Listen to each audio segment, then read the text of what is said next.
My name is Josephine, and at 34 years old, I was fired from my senior analyst position for secretly working a second job. When my director slid the termination papers across the cold glass table, expecting me to break down and beg for my livelihood, I simply smiled. I looked him in the eye and agreed, telling him he was absolutely right and that I should focus all my energy on just one company. What he and my backstabbing family did not realize was that my so-called second job was not some petty side hustle. It was a $4 billion private equity firm that I had built from the ground up, and they had just handed me the perfect excuse to destroy them. The glass-walled conference room at Crestview Partners was designed to intimidate. It sat perfectly in the center of the trading floor, ensuring that every employee could witness whoever was unfortunate enough to be called inside. On a typical Tuesday morning, I expected to be leading our quarterly financial review. Instead, I found myself sitting across from Mitchell, the division director, and Linda, the head of human resources. Mitchell was a man who wore his undeserved authority like a cheap suit, always eager to punch down. He did not offer a greeting when I took my seat. He simply tossed a thick manila folder onto the center of the table. The heavy thud echoed in the quiet room. He leaned back in his leather chair, crossing his arms over his chest with a look of immense satisfaction. "We have been conducting an internal audit of your activities," Josephine Mitchell began, his voice dripping with false professional concern. "It has come to our attention that you have been violating your non-compete clause." Linda adjusted her glasses and pushed a piece of paper toward me. "We have evidence that you are actively managing another business entity outside of your employment here at Crestview. Working two jobs is a direct violation of your contract, especially when you are accessing our network and potentially sharing proprietary financial strategies. You are terminated, effective immediately." I looked down at the termination letter. For 7 years, I had been the backbone of this division. I arrived at 6 in the morning and rarely left before 8 at night. I built the valuation models that Mitchell regularly presented to the board as his own. I covered for the mistakes of lazy executives and consistently generated the highest returns in our sector. And now, they were discarding me without a second thought, completely unaware of the actual truth. They thought they had caught me moonlighting, scraping together extra cash like a desperate junior employee. They had no idea that I had stayed at Crestview Partners for one very specific reason: to quietly gather undeniable proof of the executive board engaging in massive corporate money laundering. My true work, the private equity fund I had founded under absolute anonymity, was already preparing a hostile takeover. They thought they were throwing me out, but they were actually opening the door to their own ruin. I did not cry. I did not raise my voice or try to defend myself against their manufactured outrage. I reached up and unclipped my employee badge, setting it gently on top of the termination papers. I looked at Mitchell, watching the smug satisfaction falter just a fraction when he saw my complete lack of panic. "You are right, Mitchell," I said, keeping my tone perfectly level and polite. "Operating two separate ventures is entirely too demanding. I really should focus all my attention on just one company moving forward." Linda cleared her throat, clearly unsettled by my calm demeanor. "Security will escort you to your desk so you can collect your personal items. You have 15 minutes to vacate the premises." I stood up, smoothed my skirt, and walked out of the conference room with my head held high. A burly security guard fell into step beside me, treating me like a criminal as I navigated the maze of cubicles. The entire floor had gone silent. Dozens of my colleagues, people I had trained and mentored, averted their eyes. No one spoke up. No one offered a word of support. The corporate world is a brutal ecosystem, and weakness is a contagion. I packed my belongings methodically. There was not much to take. A framed photograph of my rescue dog, a sleek silver pen I had bought to celebrate my first major successful acquisition, and a few reference books. I did not need any of their files or contacts. My mind already held everything required to bring Crestview to its knees. I closed my cardboard box and turned to leave the floor for the final time. As I approached the main double doors leading to the elevators, I saw a familiar figure leaning casually against the reception desk. It was Cameron, my 31-year-old brother. My heart seized for a fraction of a second, an old, conditioned response from a childhood spent trying to protect him. But the expression on his face instantly killed any lingering sibling affection. Cameron was smirking. He stood there in a tailored suit that our parents had undoubtedly paid for, holding my favorite ceramic coffee mug, the one I had left in the break room that morning. He took a slow sip, his eyes gleaming with triumphant malice. Mitchell emerged from the hallway behind me and walked straight over to Cameron. He threw an arm around my brother, turning to face the open floor. "Listen up, everyone," Mitchell announced loudly, ensuring his voice carried across the room. "I want to officially introduce our new director of analytics, Cameron. He brings a fresh perspective and much-needed loyalty to our management team." Cameron took another sip from my mug. "Looks like you packed light, Josephine," he said, his voice dripping with condescension. "Do not worry about your old accounts. I will take good care of them." I stared at the brother I had spent my entire life covering for. When he failed out of his first university, I spent my weekends tutoring him so he could transfer. When he racked up massive credit card debt, I secretly paid it off so our parents would not find out. And this was his gratitude. He had stolen my job, colluded with my corrupt boss, and was now publicly humiliating me. "You always did like taking things you did not earn, Cameron," I replied smoothly. "But leadership is not something you can just inherit from my shadow." Mitchell stepped forward, his face red with sudden anger. "That is enough! Cameron earned this position by demonstrating true dedication to Crestview, unlike some people who use company time for selfish pursuits. Security, get her out of here, immediately!" I shifted the cardboard box in my arms. The betrayal stung, but it also crystallized my absolute resolve. My family had always treated me as the disposable stepping stone for Cameron. My parents worshipped the ground he walked on, constantly demanding that I sacrifice my own ambitions to make his life easier. Seeing him stand there, basking in unearned glory, was the final push I needed to sever those toxic ties completely. I stepped into the elevator, turned around, and looked straight at my brother. "I hope you are ready for the responsibility," I told him, as the metal doors began to slide shut. "The financial market can be incredibly unforgiving." The elevator descended, reflecting a distorted version of myself holding a cardboard box. 7 years of dedication had culminated in my brother smiling as he stole my position. Pushing through the revolving doors, the humid air hit me instantly. A miserable drizzle had begun to fall. I hurried across the asphalt toward my gray sedan. I placed my box on the passenger seat and locked the doors. The silence inside was deafening. I rested my forehead against the cool leather, allowing myself a deep breath. The betrayal from Cameron stung deeply. I had spent my life shielding him from his incompetence. Now he had orchestrated my firing. But as the shock receded, another thought surfaced. I still had Nathaniel. Nathaniel and I had been married for 4 years. We built a comfortable life together in a suburban house that I had primarily paid for, though we put his name on the deed to satisfy my parents' antiquated views.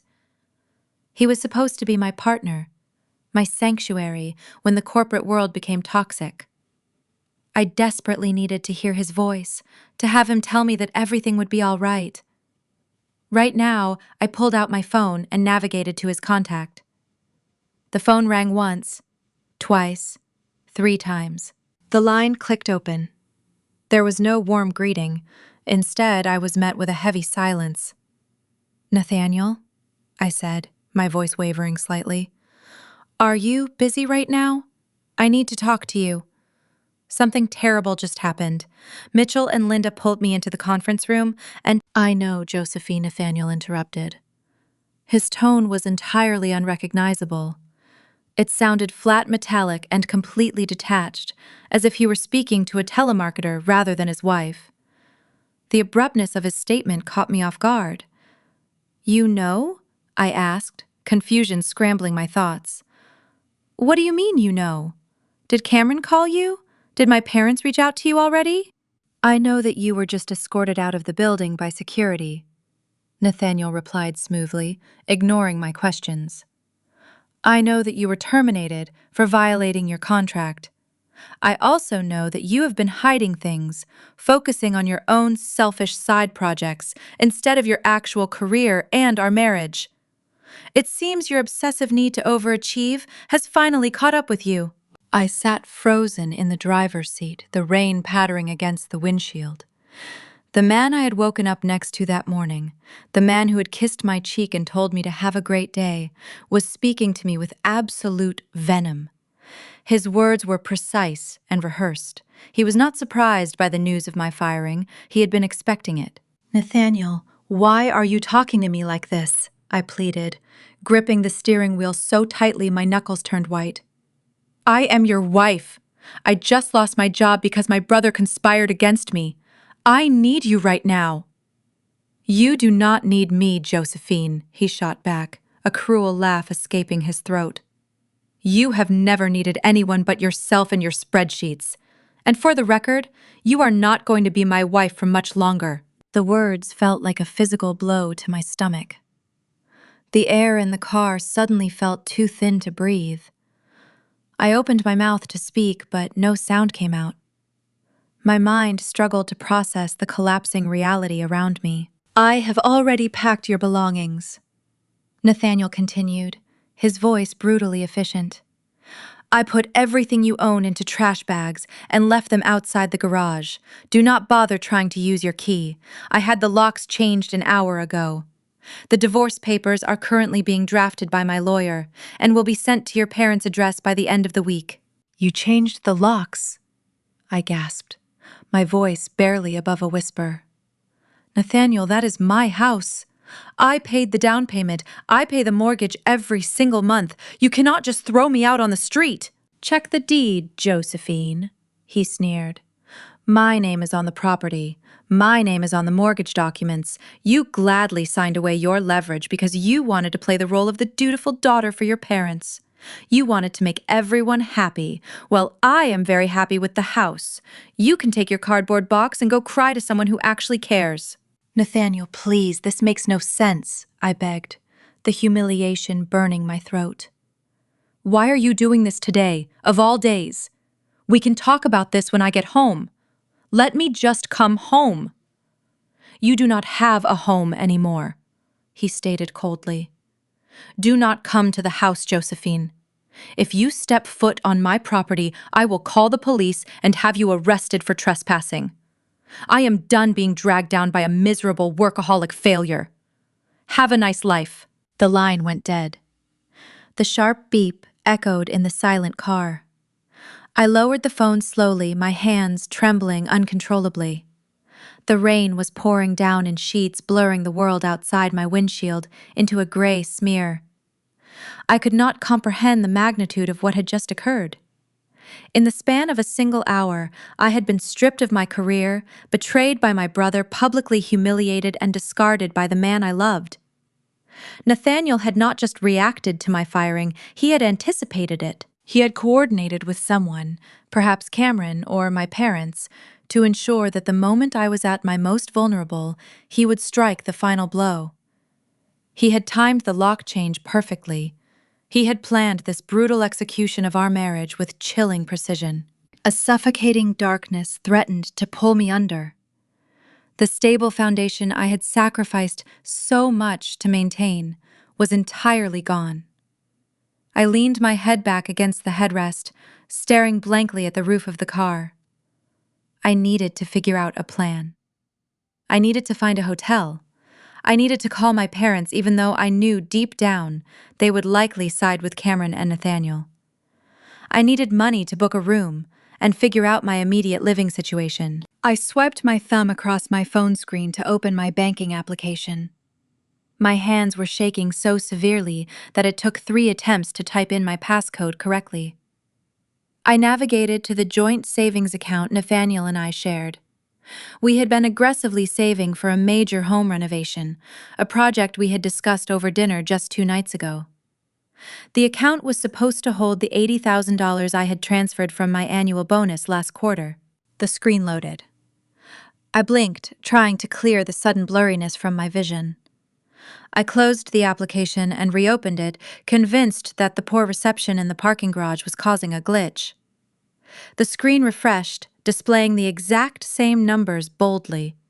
Available balance $0. A notification banner slid down from the top of my screen, accompanied by a sharp, cheerful chime that mocked the absolute devastation I was currently experiencing. It was an automated alert from the bank. Transaction alert. $80,000 was successfully transferred to an external account belonging to Nathaniel 10 minutes ago. He had not just thrown me out of my own home. He had robbed me blind. He waited until the exact moment I was being escorted out of Crestview Partners to drain every single cent from our joint savings. He knew I would be distracted. He knew I would not be checking my financial alerts while being fired. It was a perfectly executed, synchronized attack designed to leave me entirely destitute. I sat alone in my car as the storm raged outside, staring at the zero balance on my screen. They had taken my job, my home, my marriage, and my money. They thought they had completely destroyed me. They thought they had left me with absolutely nothing. The rain battered the roof of my sedan as I forced myself to put the car in drive. My hands were still shaking so badly that gripping the steering wheel sent dull aches up my forearms. I needed a safe harbor. I needed the one place people are supposed to go when their entire life collapses. I navigated the flooded streets of the city, merging onto the highway that led toward the affluent suburb of Oakbrook, where my parents lived. Barbara and William had resided in that sprawling colonial house for 30 years. It was the house I grew up in. The house where I spent my teenage years studying late into the night, while Cameron threw parties in the basement. Despite everything, despite the decades of blatant favoritism, a small, desperate part of me clung to the hope that blood would mean something. Today, I was their daughter. I had just lost my husband and my career in the span of an hour. Surely they would let me inside. Make me a cup of tea and help me figure out a plan. I pulled into their long, circular driveway. The meticulously manicured lawn looked gray and dismal under the heavy storm clouds. The porch light was on, casting a warm, deceptive glow against the brick facade. I grabbed my coat, ignoring the cardboard box on the passenger seat, and sprinted through the torrential downpour. I did not even bother trying to find my spare key. I just wanted my mother to open the door. I wanted my father to tell me that Nathaniel was a fool and that Cameron had made a terrible mistake. I stepped onto the covered porch, shivering violently as the cold wind whipped rain against my back, and pressed the doorbell. I waited, wrapping my arms around myself to preserve whatever body heat I had left. I heard heavy footsteps approaching from the foyer. The heavy oak door swung inward, but the welcoming warmth of my childhood home was instantly blocked by the rigid posture of my mother. Barbara stood there, wearing a pristine cashmere sweater, her face contoured into a mask of absolute disgust. Before I could even open my mouth to speak, before I could tell her that Nathaniel had drained my savings and thrown me out, she raised her arm. She hurled an old, frayed leather handbag directly at my chest. It was the cheap purse I had left in their hallway closet last Thanksgiving. The bag hit me, its metallic buckle scratching against my collarbone before dropping to the wet porch floor. I gasped, clutching my chest in pure shock. "What are you doing?" "I need help. Nathaniel locked me out, and do not, you dare play the victim, Josephine, my father," William barked, stepping up right behind my mother. His face was flushed red with anger. His eyes narrowed as if he were looking at a stranger who had just vandalized his property. Cameron already called us. He told us exactly what kind of selfish, backstabbing stunt you pulled at the firm today. I stared at him, the rain dripping from my hair into my eyes. Cameron called you. Dad Cameron set me up. He colluded with Mitchell to get me fired so he could take my position. Stop lying! My mother shrieked, pointing a manicured finger at my face. Your brother told us everything. He told us how you have been sneaking around, secretly setting up your own company to steal clients right out from under his nose. He said you were trying to ruin his reputation at Crestview Partners so you could keep all the glory for yourself. The sheer audacity of the lie left me breathless. I never stole a single client from Cameron. I pleaded desperate to make them see reason. Cameron does not even know how to run a basic financial forecast. I have spent the last 7 years doing his work for him so he would not get fired. I paid off his credit cards. I tutored him through college. You are incredibly selfish, William interrupted, his voice booming over the sound of the thunder. You have always been jealous of your brother. You could never stand the fact that he has natural charisma. Thanks to you getting rightfully terminated today, Cameron finally got the promotion he deserved. He stepped up to fix the mess you created. You should be ashamed of yourself for trying to sabotage his career. They were entirely brainwashed. They had swallowed the fabricated story without a single shred of hesitation. The fact that their daughter had just lost her livelihood did not matter. The only thing that mattered was that their golden boy had secured a new title. Dad, please listen to me, I begged, my voice breaking as the cold began to seep into my bones. Forget about Crestview for a minute. Nathaniel drained our joint savings account. He took $80,000 and changed the locks on our house. I have nowhere to go tonight. I just need a place to stay until I can contact a lawyer. Barbara scoffed, a cruel, dismissive sound that cut deeper than the freezing wind. Nathaniel called us 10 minutes ago. He told us he is filing for divorce, and honestly, we do not blame him. Your husband leaves you because you are a terrible wife, and your first instinct is to come crawling here to ruin our evening. Mom, how can you say that? I sobbed, the betrayal tearing my heart to shreds. I paid for that house. I worked myself into the ground for that marriage. You worked yourself into the ground for your own ego, William yelled. Nathaniel is a good man. He tolerated your neglect for 4 years. A man wants a wife who pays attention to him, not a woman who just stares at a computer screen all day and night trying to outsmart everyone around her. He left you because you are a miserable, computer-obsessed failure who does not know how to put family first. We are not going to let you bring that toxic energy into our home. But I have no money, I cried out, stepping closer to the door. You cannot just leave me out here in the storm. Where am I supposed to go? That is your problem, Barbara said, her eyes devoid of any maternal warmth. You always thought you were so much smarter than the rest of us. You always thought you did not need our guidance. Well, figure it out yourself, and do not bother coming back here until you are ready to apologize to Cameron for trying to ruin his life. Without another word, my father grabbed the edge of the heavy oak door. He did not hesitate. He did not look back with any lingering trace of pity. He slammed the door shut with a resounding thud that rattled the porch windows. The deadbolt clicked into place with loud, definitive finality. I stood frozen on the welcome mat.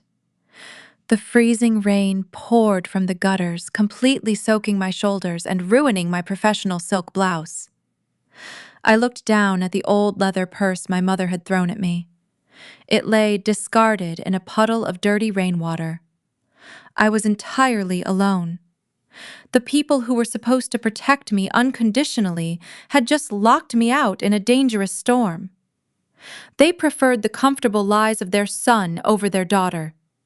It ended. I dragged my freezing, soaked body back to my car, leaving my mother's discarded purse on the porch where it had fallen. The drive away from Oak Brook was a blur of blinding rain and suffocating grief. I found a cheap motel, and paid with an emergency credit card. For days, I barely moved, listening to the highway outside while my mind replayed the brutal collapse of my entire existence. By the time the following week arrived, the numbing shock had begun to recede, leaving behind a sharp, crystalline anger. The storm had passed, but the air outside remained bitterly cold. I was sitting at the wobbly laminate table in my motel room, nursing a cup of terrible instant coffee, when I made the mistake of opening my social media accounts. I had intended to deactivate them, wanting to disappear completely from the digital world that connected me to my past.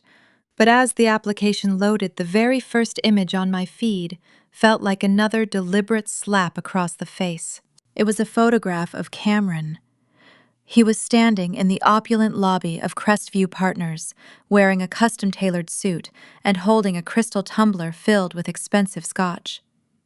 He looked completely unbothered by the fact that he had built his victory on the ruins of his sister's life.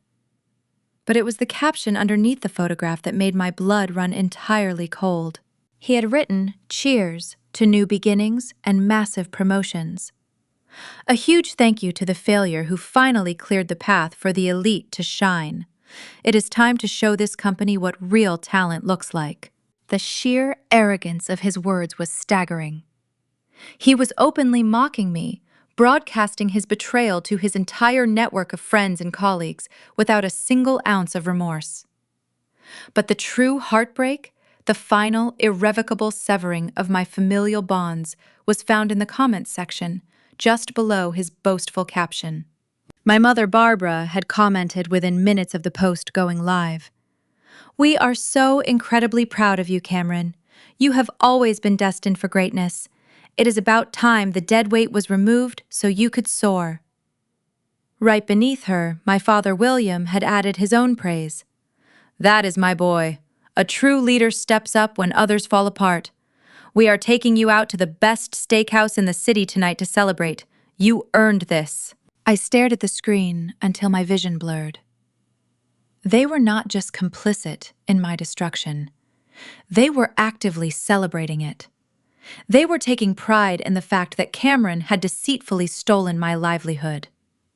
They referred to their own daughter as dead weight, completely erasing the years I had spent financially supporting him, tutoring him, and covering up his endless mistakes. I slowly set the phone face down on the table. I did not cry. I had shed my last tear for Barbara and William on their front porch in the freezing rain. Whatever lingering attachment I had to the concept of my family evaporated in that dingy motel room, replaced by a cold, hardened resolve. Later that afternoon, I had to venture into the city. I needed to visit a discount legal clinic to figure out my options regarding the impending divorce and the $80,000 Nathaniel had stolen from our joint account. I parked my gray sedan a few blocks away from the clinic, pulling my wool coat tightly around myself to ward off the biting wind. As I walked past the upscale shopping district of the city, a neighborhood lined with luxury boutiques and high-end jewelers, my footsteps slowed to a halt. Across the street, exiting a prominent designer store, was my husband. Nathaniel was not hiding. He was not acting like a man who had just dismantled his 4-year marriage or thrown his wife out into a storm.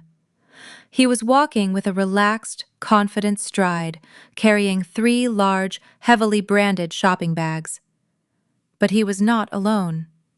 Clinging to his arm, laughing brightly at something he had just said, was a young woman. She could not have been older than 25. She had long, perfectly styled blonde hair and was wearing a plush designer winter coat that looked remarkably similar to one I had admired in a magazine just a month ago.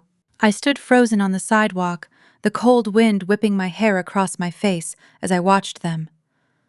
Nathaniel leaned down and kissed her cheek, a gesture of casual intimacy that made my stomach churn with revulsion.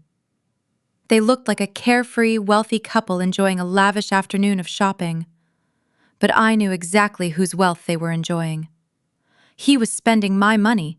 He was buying luxury handbags and expensive coats for his young mistress, using the $80,000 I had transferred from my annual bonus. The bonus I had earned through 80-hour work weeks, through sleepless nights analyzing financial models, through sacrificing my own health and happiness. He had stolen my labor to fund his infidelity. I stepped back into the shadow of a building awning, ensuring they would not spot me. I watched them climb into the passenger side of a luxury rideshare vehicle, completely oblivious to the devastation they had caused. The blatant disrespect was breathtaking. Nathaniel had clearly been seeing this woman for months. He had carefully planned his exit strategy, waiting for the perfect moment to execute his financial theft and discard me. I retreated to the safety of my car, locking the doors and turning the heater on full blast. Just as the feeling began to return to my frozen fingers, my phone vibrated in my coat pocket. I pulled it out, my heart pounding a steady, angry rhythm against my ribs. It was a text message from Nathaniel. The message was long, formal, and dripping with malicious intent. "I saw that you checked the joint account," he wrote. "Do not bother trying to fight me for that money. Consider it compensation for the miserable years I spent playing the supportive husband to a career-obsessed robot. My lawyer is finalizing the divorce papers as we speak. I am sending a courier to your cheap motel later today with a quitclaim deed for the house. You are going to sign it, relinquish all your rights to the property, and walk away quietly. If you refuse, I will drag this divorce out in court for years. I will make sure you are buried under a mountain of legal fees you cannot possibly afford. You have no job, no money, and no family to support you. Sign the papers, Josephine, or I will ensure you spend the rest of your life paying off debt.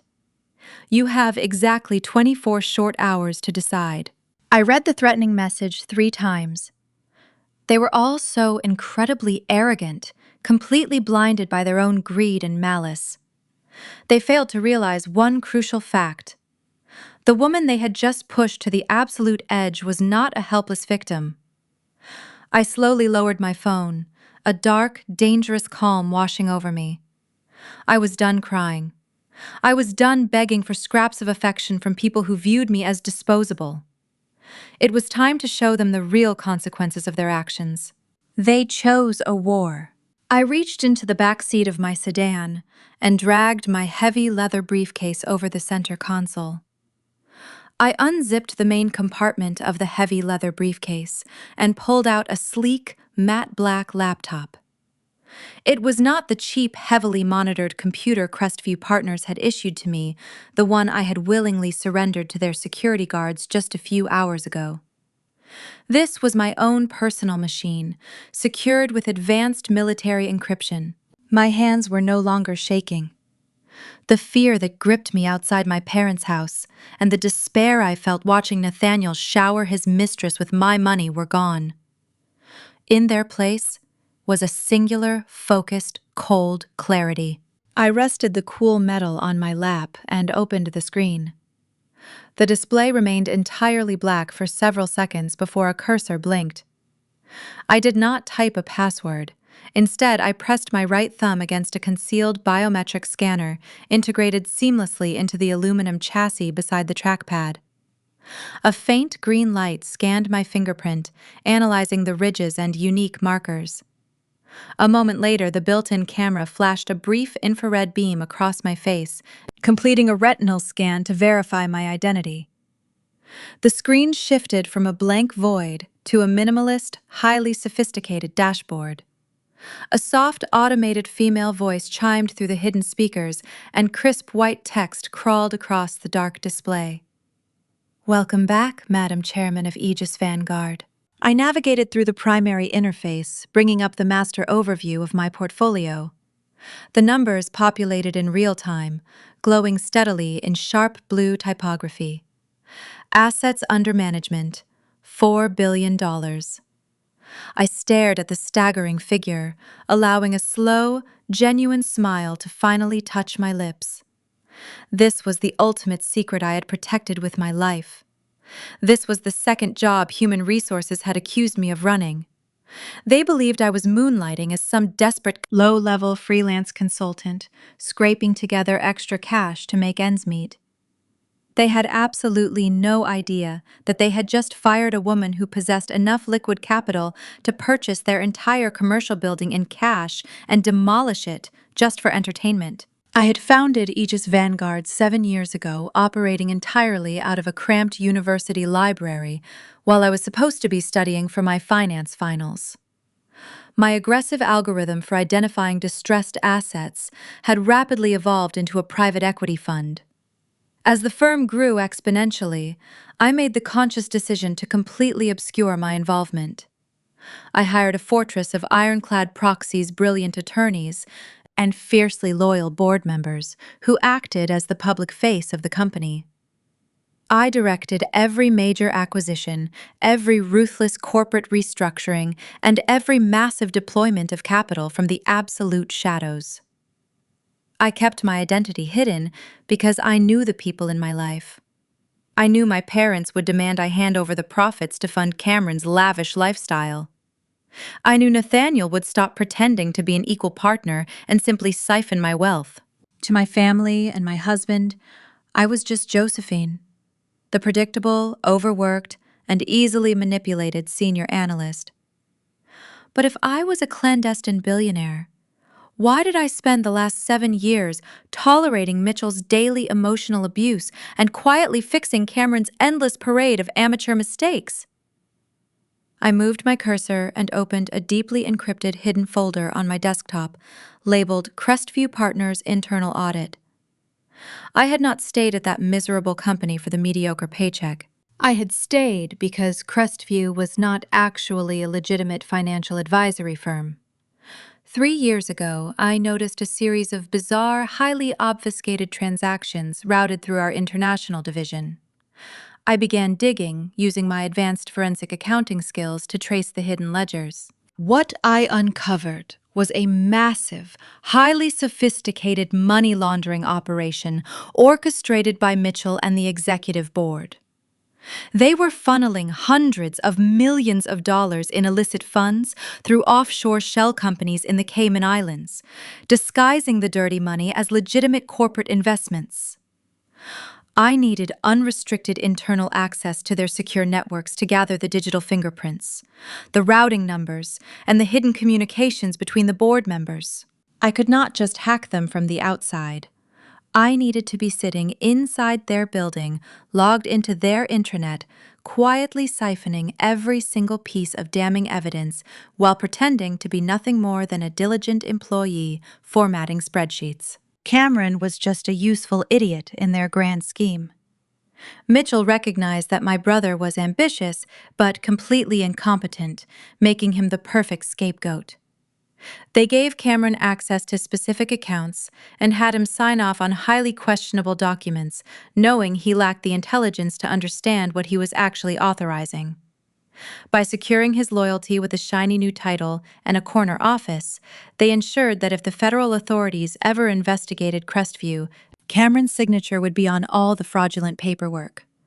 My parents thought their golden boy was finally being recognized for his brilliance. In reality, Mitchell was just fattening a pig for the slaughter. Getting fired today was not a tragedy. It was the flawless conclusion to my long-term operation. Just yesterday afternoon, I had successfully finished downloading the final crucial batch of offshore banking ledgers onto a secure remote server.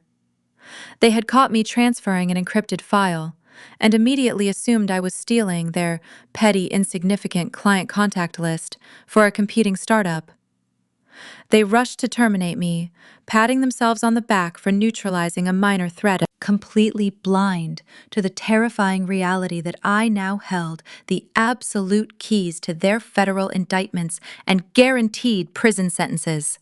I minimized the Crestview evidence folder and opened a secure communication channel connecting directly to the executive suite of Aegis Vanguard. I initiated a direct message to Donovan, my lead general counsel, and the man who had served as my most trusted public proxy for the past 5 years. I began typing with swift, sharp keystrokes. Donovan, initiate protocol immediately. I want an aggressive, unrelenting legal freeze placed on every known asset belonging to Nathaniel. Use the evidence of his embezzlement we collected from his personal laptop. Do not let him move another single dime. Then assemble the acquisition team. Crestview Partners is about to experience a catastrophic liquidity crisis, and we are going to be the ones waiting at the bottom of the cliff when they fall. I hit send, watching the encrypted message encrypt and vanish into the secure server. Nathaniel thought he had ruined me by stealing $80,000 and threatening me with a drawn-out divorce. He thought he held all the power because he had a younger mistress and my name was conveniently absent from the house deed. He had no idea that $80,000 was what my company generated in interest before I even finished my morning coffee. I leaned back against the driver's seat, listening to the relentless drumming of the winter storm against my windshield. The cold no longer bothered me. The pain of my family locking me out had hardened into an impenetrable armor. They had spent my entire life taking advantage of my quiet obedience, assuming I would always be the docile victim willing to sacrifice myself for their comfort.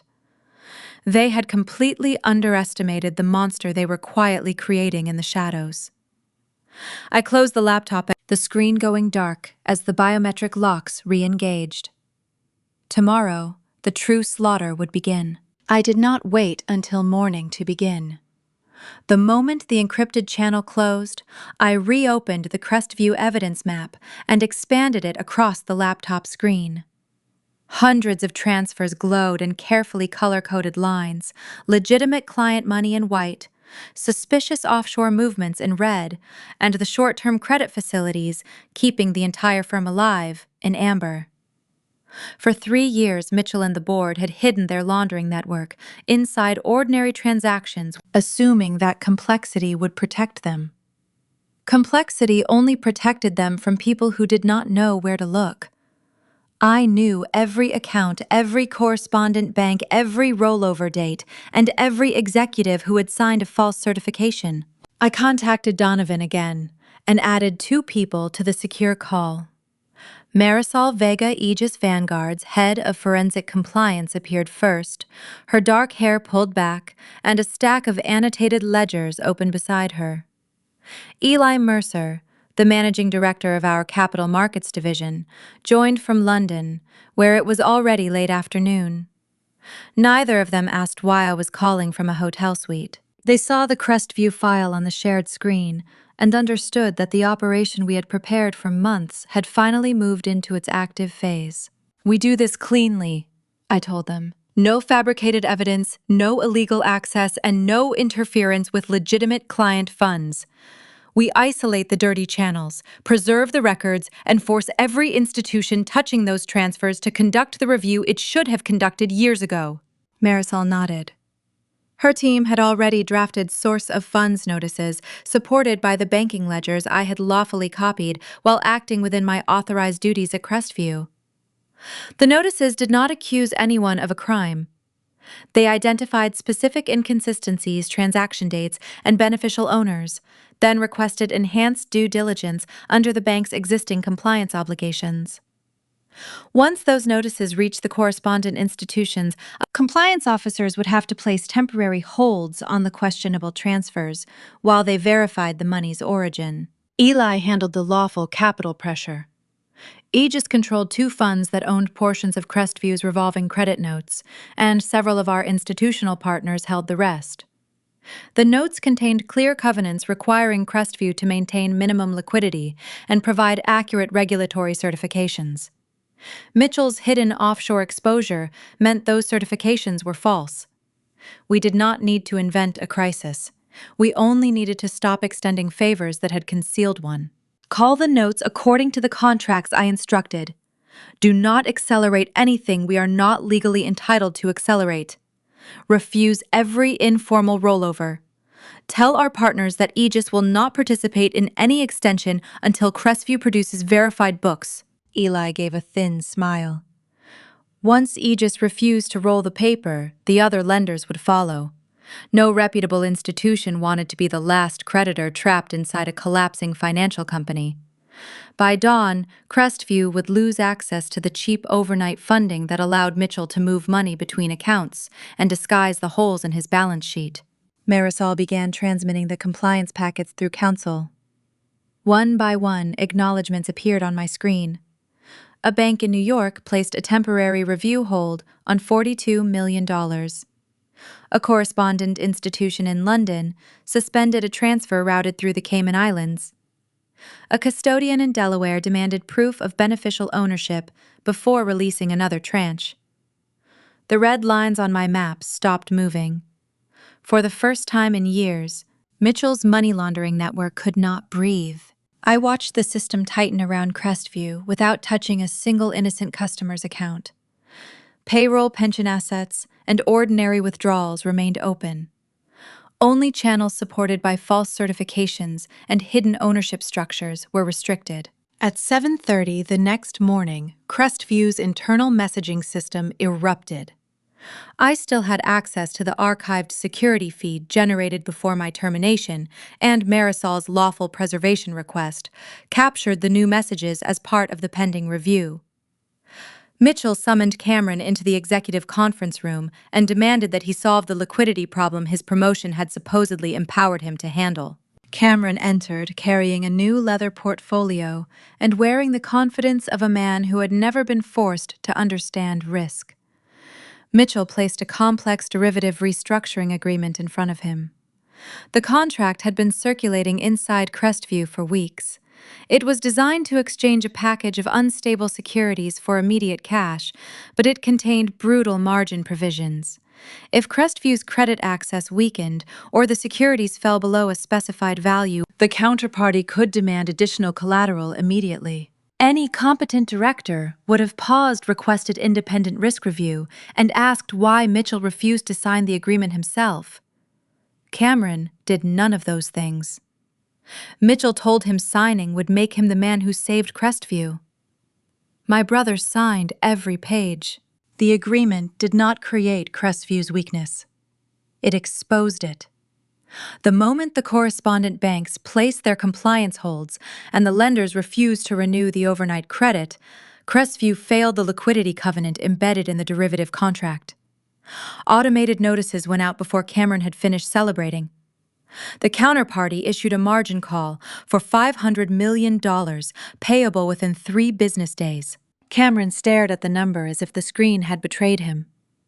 He refreshed the page repeatedly, then sent frantic messages to the Treasury Department, demanding that someone correct the obvious computer error. There was no error. He had personally guaranteed the transaction on behalf of the company after accepting Mitchell's assurance that the risk was theoretical.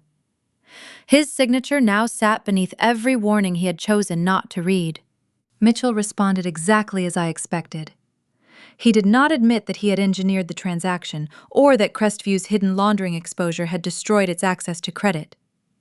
He circulated an internal memorandum blaming the newly appointed director for an unauthorized risk decision. He ordered the legal department to preserve Cameron's emails and began constructing a record that would make my brother appear to be the sole architect of the collapse. For the first time in his life, Cameron felt someone more powerful use him as a disposable shield. He called our parents, blaming jealous subordinates. Barbara and William assured him that natural leaders always faced resistance. Their praise could not produce $500 million. By noon, Crestview's board had convened an emergency session. The directors contacted commercial banks, hedge funds, pension managers, and every private credit firm willing to answer the telephone. Each institution requested the same verified records. Each compliance department found the same unresolved offshore transfers. Each lender declined. Eli sent me a final market map shortly after 1 o'clock. Every realistic source of emergency capital had closed its door. One name remained highlighted at the center of the screen: Aegis Vanguard. I looked at the $4 billion asset figure above it and felt control, not reckless triumph.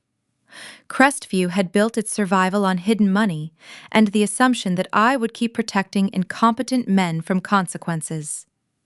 I had simply removed the bridge, made from my silence. Mitchell would soon have to ask Aegis Vanguard for help. Cameron would have to defend his signature, and the board would have to place its future in the hands of the woman it had discarded. I closed the market map and sent Donovan one final instruction. "Do not answer their first call," I wrote. "Let them understand exactly how few options they have left." Late afternoon light filtered through the windows of my penthouse suite at the downtown Plaza Hotel. I had moved there from the motel the previous night, finally allowing myself to use my corporate black card. A long shower and a few hours of sleep had steadied me before I spent the day tightening the lawful pressure around Crestview. Now the city stretched below the windows, bright and cold, while the first consequences of my decisions moved through banks' boardrooms and legal offices. A sharp knock at the heavy wooden door interrupted my quiet reflection. I tightened the belt of my robe and walked over to open it. A hotel concierge stood in the hallway, holding a thick, professional-looking envelope. He politely informed me that a courier had just dropped it off at the front desk, with strict instructions for immediate delivery to my suite. I did not need to open it to know what was inside. Nathaniel had promised to send the divorce papers and the quitclaim deed for the house, and he was nothing if not punctual when it came to his own greed. I slid my finger under the seal and pulled out a stack of dense legal documents. A premium business card was clipped to the front page. The letterhead was embossed in thick gold foil, displaying the name of a highly prestigious, notoriously aggressive family law firm in the city. Nathaniel was using the $80,000 he had stolen from our joint account to hire the most ruthless legal sharks he could find. He wanted to intimidate me, to crush me under the weight of expensive legal jargon, and to force me to surrender my rights to the property out of pure fear. A genuine, unrestrained laugh escaped my lips, echoing loudly in the quiet penthouse. Nathaniel had hired Kensington and Vance Legal Partners, one of the most aggressive family law firms in the city. The choice was meant to frighten me. Their name appeared in newspapers whenever wealthy couples fought over companies, trusts, or expensive property. He was using the money he had removed from our joint account to purchase the appearance of overwhelming legal power. What made me laugh was not that the firms secretly belonged to me. No ethical attorney could represent one spouse while reporting confidential information to the other. The irony was simpler and far safer for everyone involved. Kensington and Vance had represented Aegis Vanguard for years in unrelated executive compensation matters. The moment their conflict department learned that Nathaniel's wife was the controlling chairwoman of Aegis, the firm would be required to stop work, disclose the conflict without revealing any privileged communication, and withdraw before taking another substantive step. I opened the secure communication channel on my laptop and called Donovan. He answered immediately. "The temporary preservation motion is ready," he told me. "We have the joint account statements, the transfer alert, proof of the house payments, and the message in which Nathaniel threatened to bury you in legal fees. We can ask the family court to prohibit either party from moving disputed marital assets until ownership is decided." "Good," I said. "File it through ordinary channels. I do not want favors, hidden instructions, or a single piece of information we are not legally entitled to possess." I told him about Kensington and Vance. Donovan understood the problem at once. "Their conflict team will have to withdraw," he said. "They cannot tell us what Nathaniel discussed with them, and we should not ask. I will send the firm's general counsel a standard conflict notice, confirming your identity and Aegis's existing relationship, nothing more." "Exactly. Let the rules protect us," I replied. "Nathaniel believes money allows him to control every room he enters. I want him to discover that procedure matters more than intimidation."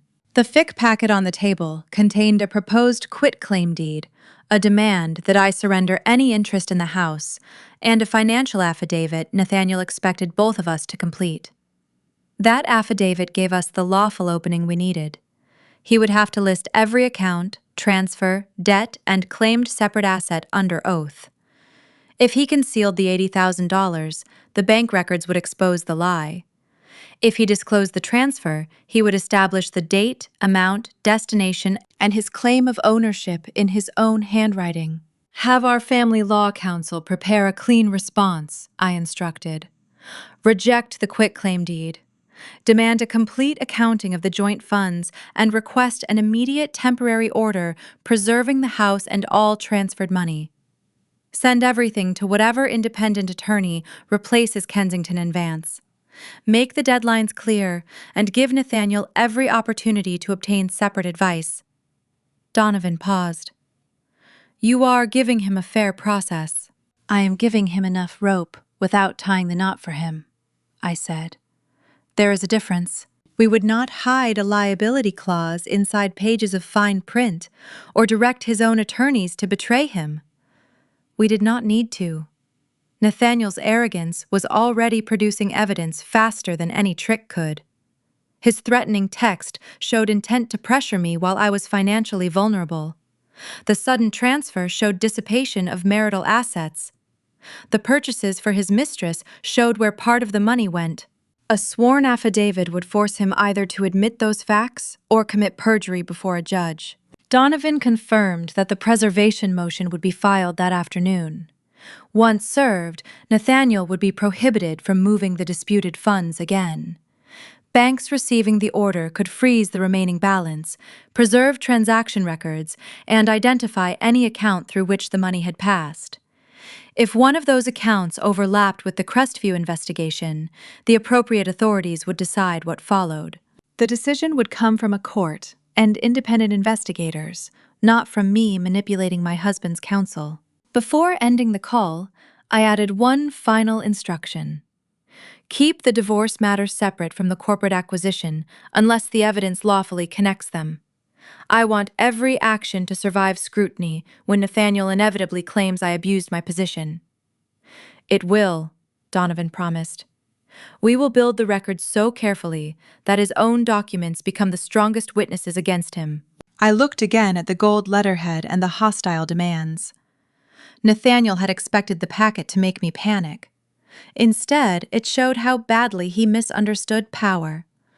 Power was not the ability to corrupt a process. It was the ability to remain calm, follow the process exactly, and let an opponent destroy his credibility, one signed statement at a time. I placed the documents in a secure folder and authorized the filing. Nathaniel still believed he was cornering a penniless woman with nowhere to turn.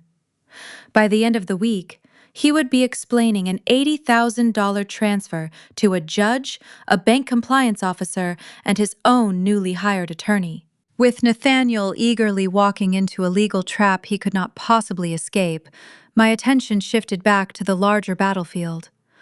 My brother and my former director were still sitting in their offices at Crestview Partners, celebrating their stolen victories and patting themselves on the back for a job well done. It was time to deal with Cameron and the arrogant executives who thought they could use my family against me. I finished my coffee, the bitter taste grounding me in the present moment, and prepared to answer the desperate, pleading emails that were about to flood into my corporate inbox. The absolutely glorious, long-awaited, perfectly orchestrated corporate slaughter was now officially underway in my very capable hands. The first request arrived at 9:12 the next morning. Donovan forwarded it to my private dashboard without comment. Mitchell had written to the public office of Aegis Vanguard requesting an urgent conversation regarding what he called a temporary dislocation in Crestview Partners' capital structure. The message was polished, restrained, and completely dishonest. He described the $500 million margin call as a short-term timing issue. He praised Crestview's leadership team, emphasized the firm's historic profitability, and implied that several competing investors were already considering rescue proposals. I read the email twice, not because I believed a word of it, but because I wanted to appreciate how quickly arrogance transformed into pleading when the money stopped moving. At 9:26, Cameron sent his own message. Unlike Mitchell, he lacked the discipline to hide his panic. He introduced himself 3 separate times as the newly appointed Director of Analytics and filled 2 pages with empty claims about innovation vision and strategic leadership. He promised Aegis Vanguard access to an exclusive pipeline of clients that did not belong to him. He suggested that the margin call had been caused by outdated systems inherited from the previous director. He never used my name, but every sentence attempted to place the blame on me. At 10 o'clock, Crestview's board chair, Eleanor Park, called Donovan directly. Her tone was far less theatrical. She admitted that the firm would fail its liquidity requirements within days unless it secured emergency capital. She also confirmed that the directors had authorized her to explore a sale, a controlling investment, or a complete restructuring. That admission mattered. It meant the board had moved beyond denial and was preparing to surrender control. Donovan placed the call on speaker while I stood at the window of my hotel penthouse, looking down at the traffic crawling through the financial district. Aegis does not negotiate from incomplete information, I said after Eleanor finished speaking.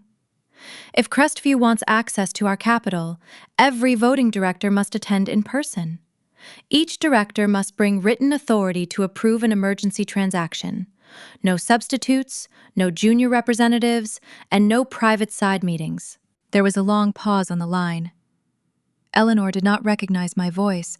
To her, I was simply the anonymous chairwoman whose identity had been protected by layers of counsel and corporate proxies.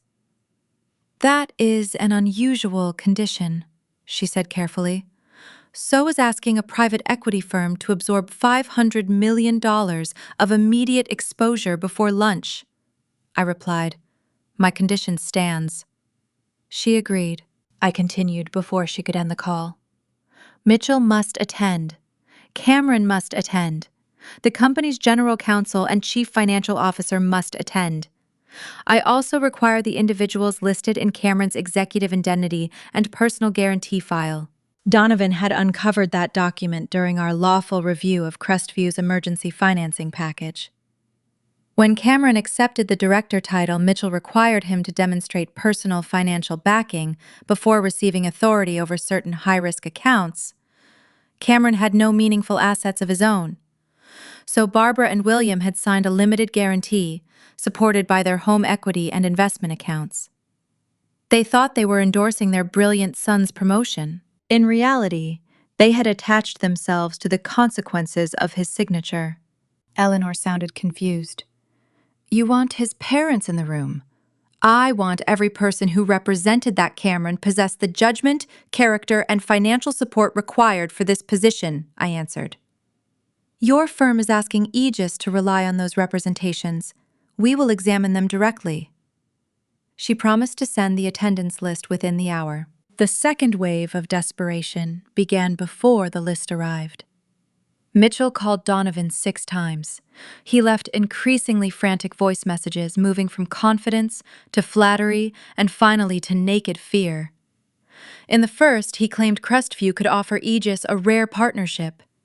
In the second, he offered a preferred return. By the fourth, he was asking whether Aegis would consider purchasing the company outright. In the sixth, he said he would accept any reasonable condition as long as the meeting occurred before regulators opened for business the following day. Cameron tried a different route. He sent a connection request to Aegis executives whose names appeared in business publications, then messaged junior analysts on professional networking sites. He claimed he had personally created the strategy that made Crestview valuable. He offered jobs bonuses and confidential client information in exchange for an introduction to the mysterious chairman. Every message was captured by the recipients and forwarded to compliance. With each attempt to save himself, he created another record of his willingness to trade information that was not his to give. Shortly after noon, Barbara called the Aegis reception desk. She announced herself as the mother of Crestview's most important executive and demanded to speak to the billionaire personally. The receptionist, following my instructions, transferred her to a recorded administrative line. Barbara spent 7 minutes praising Cameron's natural genius and insisting that any losses were the fault of jealous employees who had failed to support him. She described me as unstable, vindictive, and incapable of accepting that my brother had surpassed me. I listened to the recording once. Then I saved it to the meeting file. William followed with a formal email written in the tone of a man accustomed to being obeyed. He stated that his family stood fully behind Cameron and would personally attest to his honesty. He attached a scanned copy of the guarantee he and Barbara had signed, apparently believing the document strengthened their position. It did the opposite. Their signatures confirmed that they had knowingly vouched for Cameron's competence when he accepted authority over transactions he did not understand. By 3 o'clock, Eleanor sent the final attendance list. All 7 outside directors would appear. The chief financial officer, the general counsel Mitchell, and Cameron were confirmed. Barbara and William were listed as Cameron's personal guarantors. Nathaniel appeared under the category of invited family advisor. Cameron had insisted on bringing him on, perhaps because Nathaniel had supported the story that I was a disgraced former employee, and because both men believed association with the rescue would elevate their status. I approved the list. Donovan reviewed the security plan, the acquisition documents, and the evidence packets prepared for each director. The board members would receive material showing the offshore transfers the covenant breaches and Mitchell's use of Cameron as a liability shield. They would also receive a lawful emergency purchase proposal. If they rejected it, Aegis would walk away and permit the banks, regulators, and creditors to proceed. If they accepted, Aegis would take control, protect legitimate clients and employees, and preserve every record for federal investigators. "What terms do you want placed on the meeting invitation?" Donovan asked. "No electronic devices in the boardroom," I said. "No private council conferences once the presentation begins. Every director must remain until the vote is completed, and no one is told the identity of the chairwoman in advance." Donovan smiled slightly. "Mitchell believes he is meeting an elderly financier from New York." "Let him keep believing that," I replied. The formal invitation went out at 4:15. Crestview accepted 7 minutes later without negotiating a single condition. I leaned back and studied the confirmed names. Mitchell had spent years stealing my work. Cameron had taken my position and mocked me publicly. Barbara and William had thrown me into the rain. Nathaniel had robbed me and changed the locks. Now all of them were voluntarily entering the same building at the same hour under rules written entirely by me. They believed they were coming to save Crestview Partners. They were actually coming to witness who owned the future they had tried to steal. The morning of the meeting arrived, crisp and clear, washing away the lingering dampness of the previous storms. I woke before the sun crested the skyline, feeling a calm that had eluded me for weeks. Today was not just another Tuesday in the financial district. Today was the culmination of 7 years of meticulous planning, endurance, and silent observation. I stood in the massive walk-in closet of my penthouse suite, running my hands over the rows of expensive designer suits I usually wore when conducting international acquisitions. I bypassed the immaculate tailored jackets and the silk trousers. Today required a very specific costume for the opening act. I reached for a modest, off-the-rack beige trench coat and a simple pair of dark slacks. I paired them with sensible, low-heeled shoes and a plain white blouse. I brushed my hair back into a neat, unassuming ponytail and applied minimal makeup. I looked exactly like a mid-level assistant or a desperate applicant hoping to land an entry-level job in a towering corporate machine. It was the exact version of Josephine my family expected to see. I left the hotel and instructed my private driver to drop me off 2 blocks away from the Aegis Vanguard headquarters.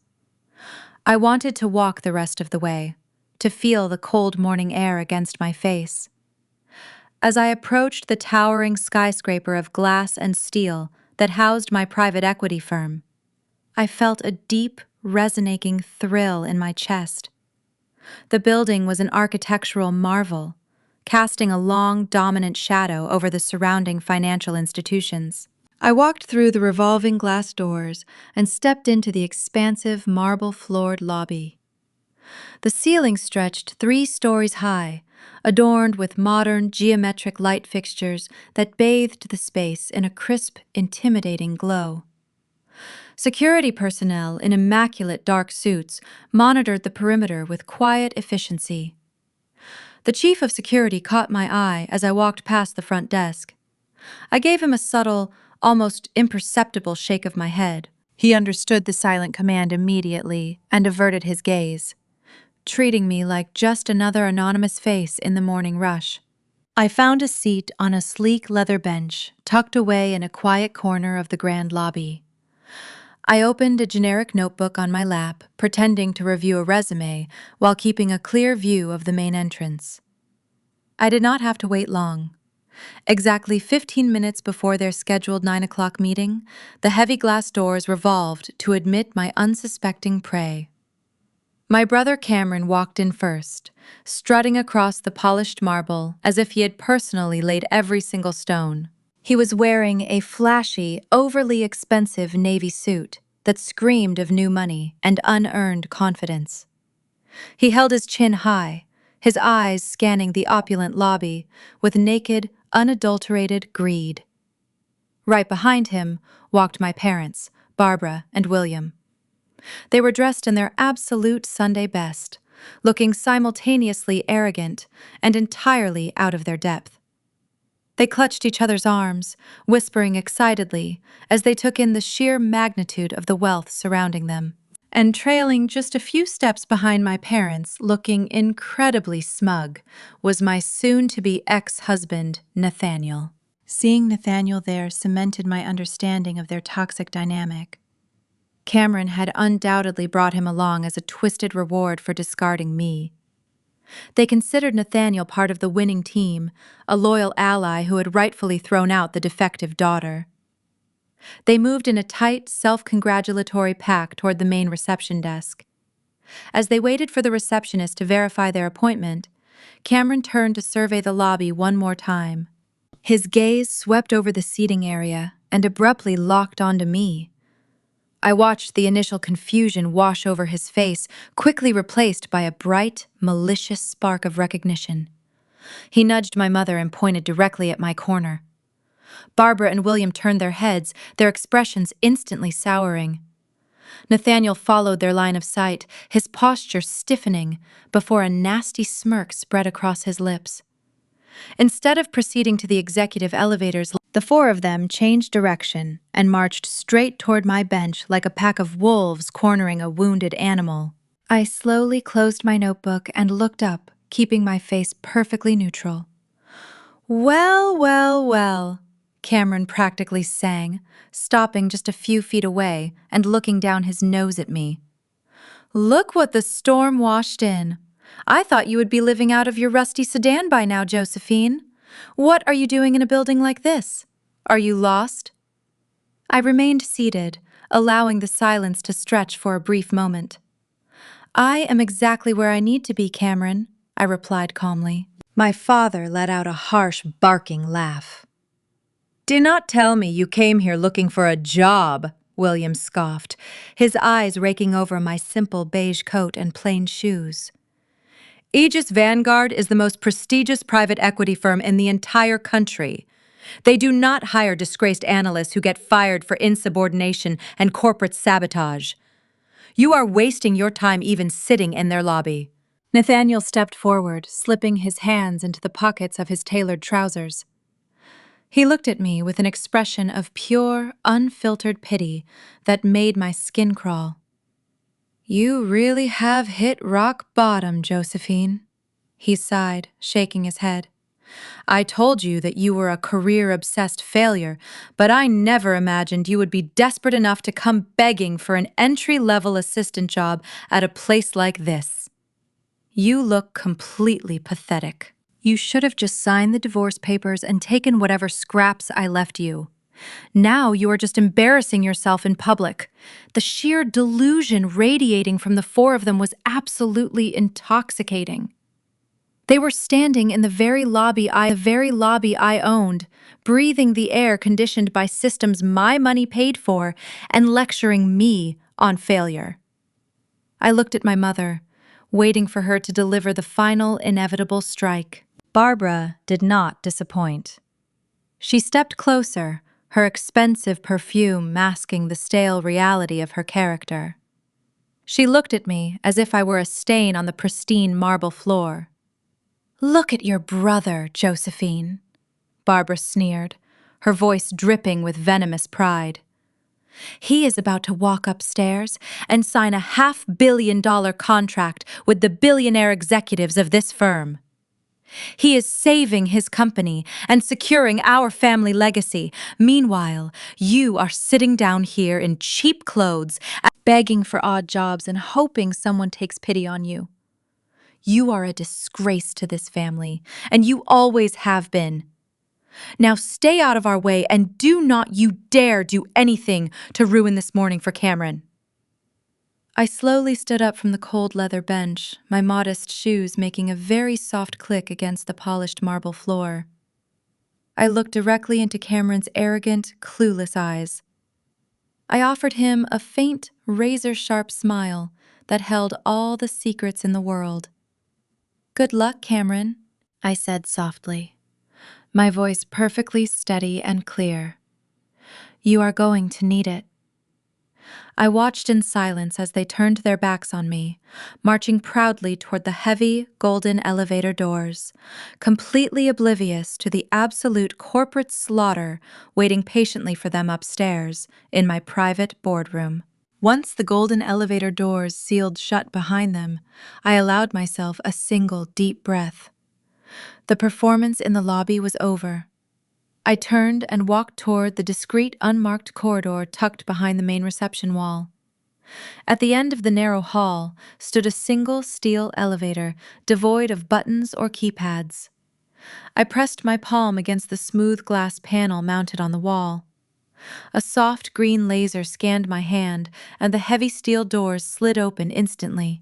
This was the private executive lift, a direct, non-stop chute to the top floor that only 3 people in the entire world had the clearance to use. I stepped inside. There was no piped-in music, only the low, powerful hum of the machinery propelling me upward at a dizzying speed. I watched the digital floor indicator flash as I ascended past the trading floors, the legal departments, and the risk assessment divisions. With every floor I passed, the modest, defeated persona I had worn in the lobby melted away. The elevator eased to a smooth halt on the 75th floor. The doors opened directly into my private executive suite. My lead assistant, a fiercely efficient woman named Grace, was waiting for me. She did not ask about my morning or the storm. She simply took the damp beige trench coat from my shoulders and handed me a steaming cup of dark coffee. Hanging on the valet stand by my desk was the garment I had selected for the main event. It was a razor-sharp, tailored white suit cut from heavy silk blend fabric that radiated absolute, unapologetic power. I stepped into my private dressing room and changed. I discarded the plain slacks and sensible shoes, replacing them with the stark white suit and a pair of pointed stilettos that echoed sharply against the hardwood floor. When I looked in the mirror, the transformation was complete. I was no longer the discarded daughter or the abandoned wife. I was the architect of their impending destruction. I walked back into my main office and stood before the massive wall of digital security monitors. The screens displayed high-definition, real-time feeds from every room in the building. I tapped the control panel, isolating the camera feeds from the Apex boardroom. The room was designed specifically to intimidate. It featured a massive table carved from a single slab of dark walnut, surrounded by floor-to-ceiling windows that offered a dizzying, vertigo-inducing view of the financial district below. The temperature in the room was always kept slightly cooler than normal, a psychological tactic to keep opposing negotiators uncomfortable and eager to leave. On the central monitor, I watched the Crestview delegation assemble inside the Apex boardroom. Eleanor Park, the board chair, sat near the center, with 6 other outside directors arranged along the far side of the walnut table. The chief financial officer and general counsel had opened the evidence packets Donovan's team placed at every seat. They looked tense, whispering over the liquidity schedules and the written authority they had brought to approve an emergency transaction. A few minutes later, the receptionist escorted my family, Nathaniel Mitchell and Cameron, into the room. Mitchell looked pale and visibly sweating, clutching a thick leather binder to his chest like a life preserver. Cameron, however, immediately dropped into one of the premium chairs and began speaking as though the directors were merely an audience for his triumph. My parents were practically vibrating with greed. William walked along the perimeter of the room, running his hands over the polished wood paneling, nodding in deep approval. Barbara stood near the head of the table, her eyes wide as she took in the sheer magnitude of the wealth on display. She smoothed her dress and adjusted her necklace, preparing herself to play the role of the dignified aristocratic mother to the brilliant financial savior. Nathaniel stood slightly apart from the family unit, checking his reflection in the darkened glass of the window. He looked incredibly smug, adjusting his tie and checking his expensive watch. He thought he had secured his financial future this morning by demanding the house and draining my accounts.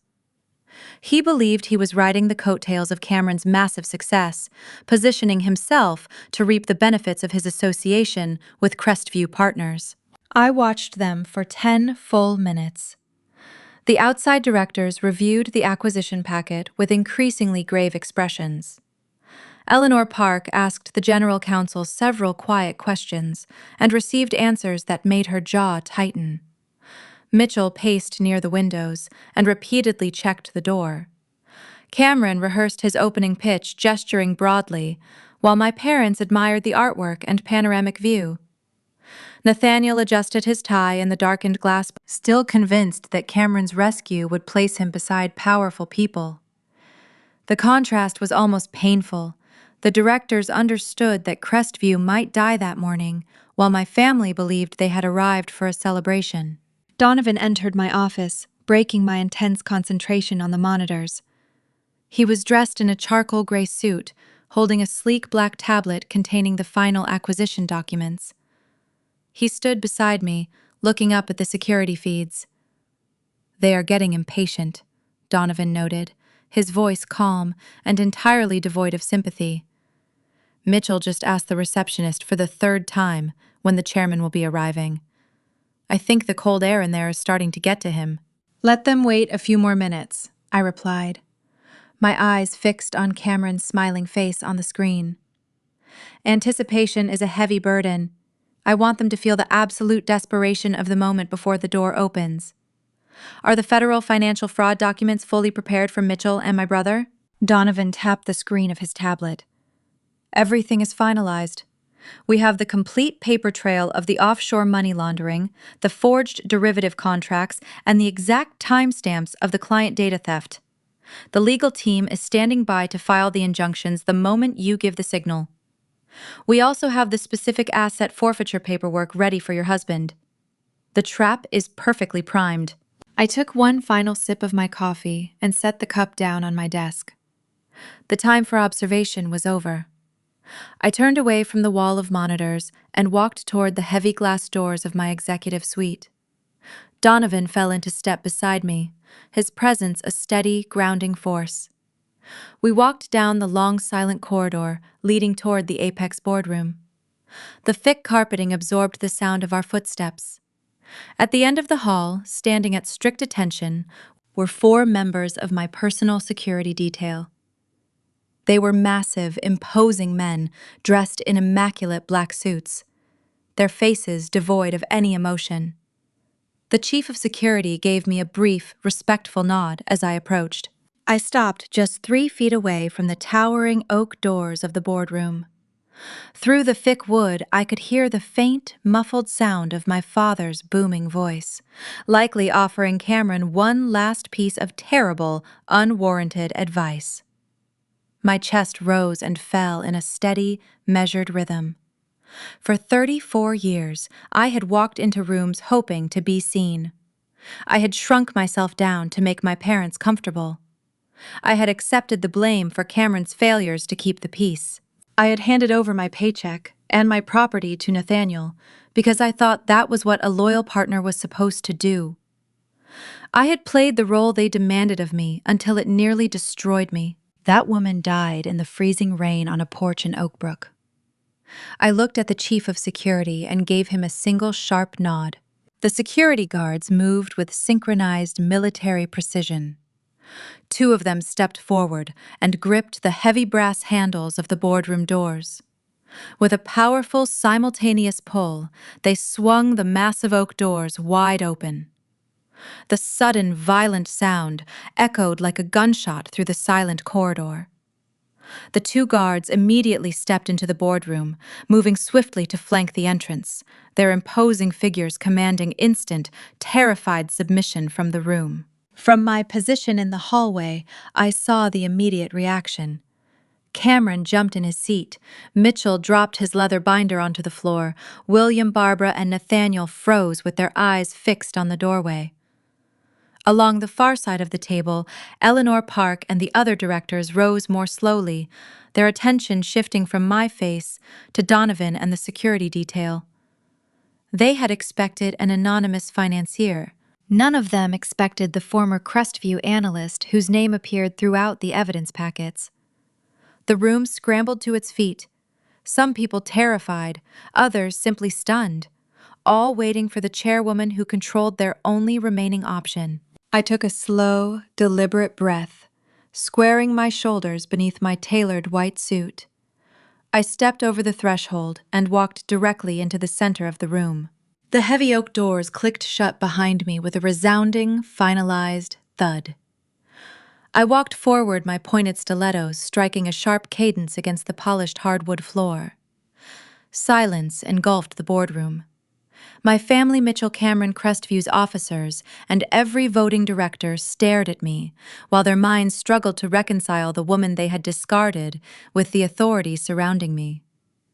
They had spent the morning preparing to bargain with an anonymous billionaire. Instead, they were watching me cross the room in a white suit, followed by the counsel who held their acquisition documents and the evidence that could end several careers. Cameron was the first to react physically. He had been holding a crystal glass of ice water, attempting to project an image of relaxed confidence. As his eyes locked onto my face, his fingers went completely slack.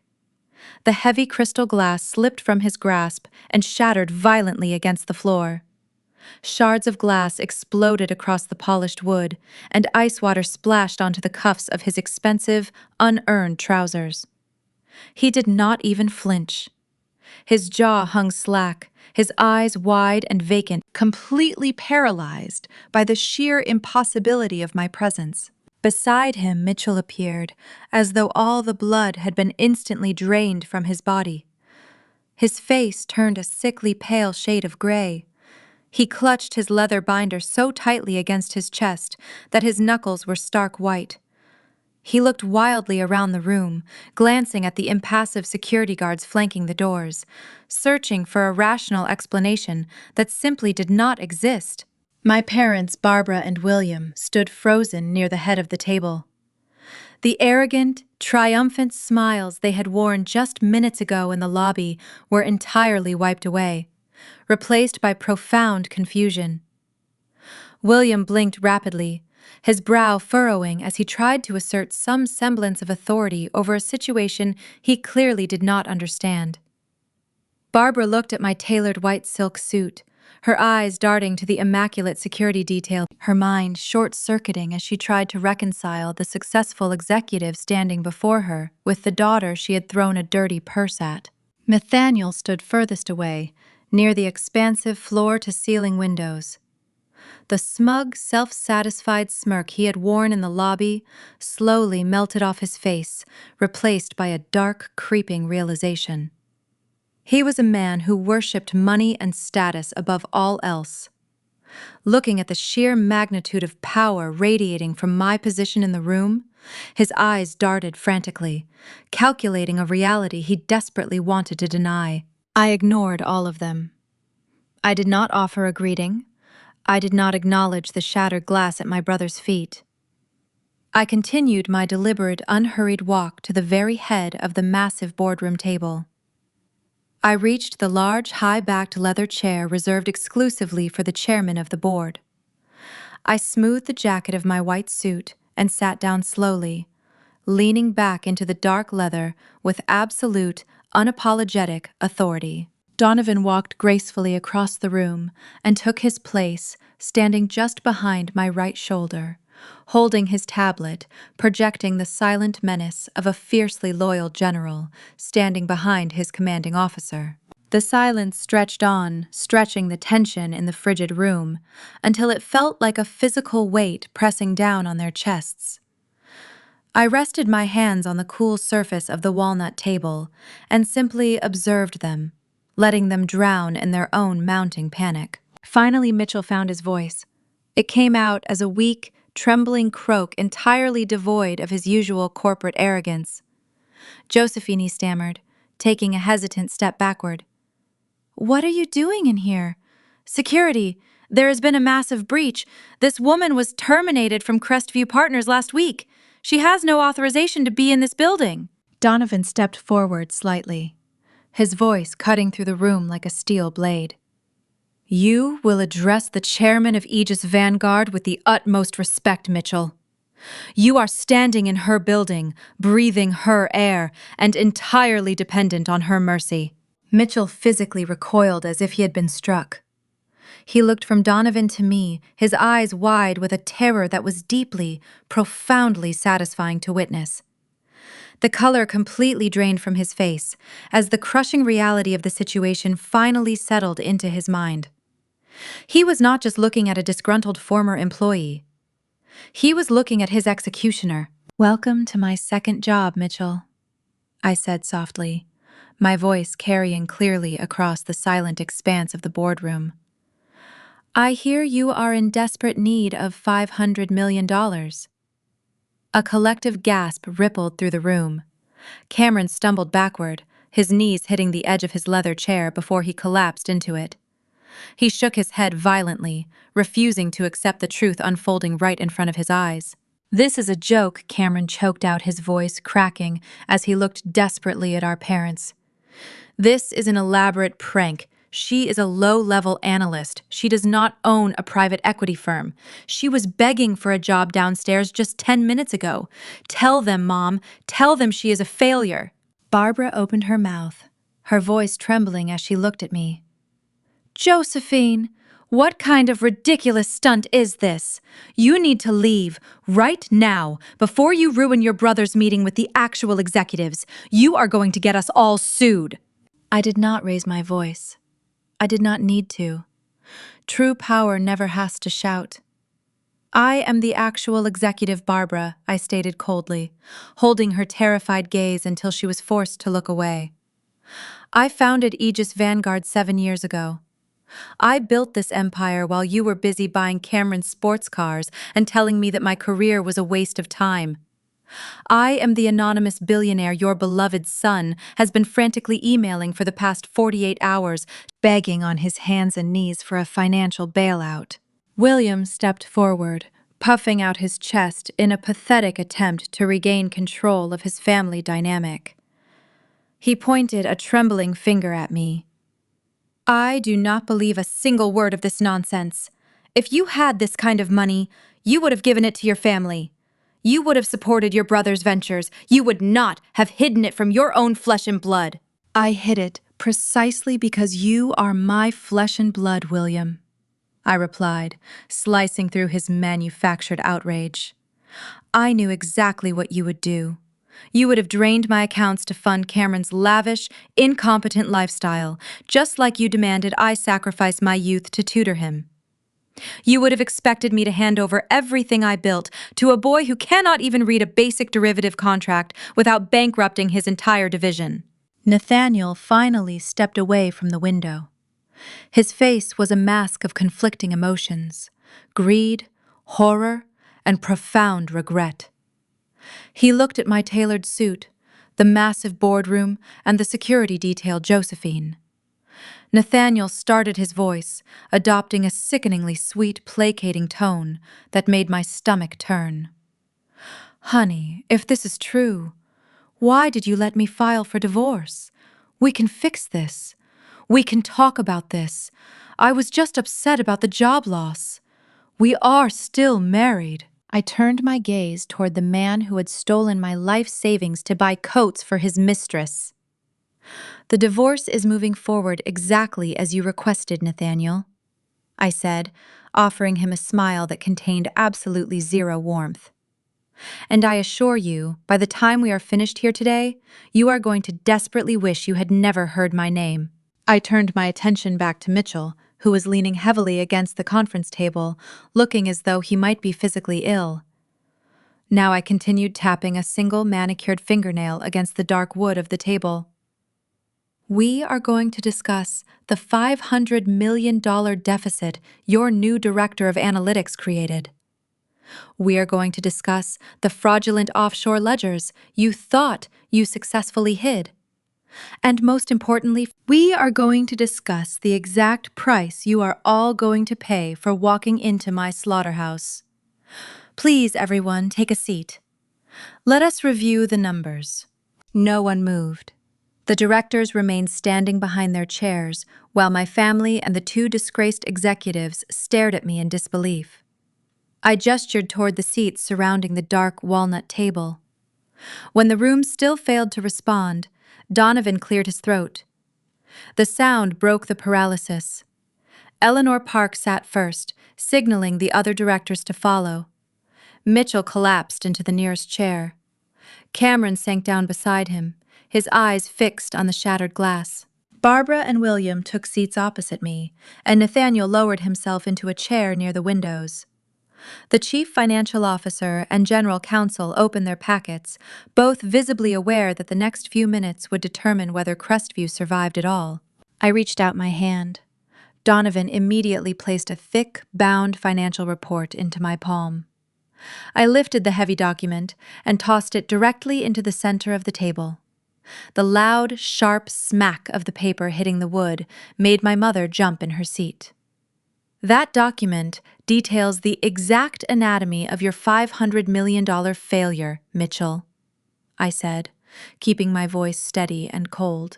It outlines every single toxic derivative contract your new director of analytics eagerly signed over the past 5 business days. It also traces the complex web of offshore shell accounts you have been using to launder corporate funds for the past 3 years. I spent 7 years quietly mapping your entire criminal enterprise while you were busy stealing my financial models and presenting them to the board as your own. Mitchell stared at the closed folder as if it were an active explosive device. He opened his mouth to speak, a desperate defense forming on his lips, but I raised my hand to silence him. Do not insult my intelligence by attempting to deny it, I instructed sharply. I have the routing numbers, the IP addresses, and the encrypted communications you sent to your bankers in the Cayman Islands. But your greed was not your ultimate downfall. Your downfall was promoting a profoundly incompetent man to authorize your fraudulent trades. I turned my gaze to my brother. Cameron was trembling. His face had lost all its color, and sweat beaded along his hairline. He looked like a terrified child who had just been caught stealing. You thought you were a financial genius, Cameron, I continued, my voice dripping with disdain. You paraded around the trading floor this morning mocking me for losing my job. You proudly posted on social media about how you were the elite talent destined to shine. You did not even bother to read the contracts Mitchell placed on your desk. You just wanted the authority and the corner office. By signing those documents, you legally bound Crestview Partners to $500 million in toxic debt, and you simultaneously provided Mitchell with the perfect scapegoat for his money laundering operation.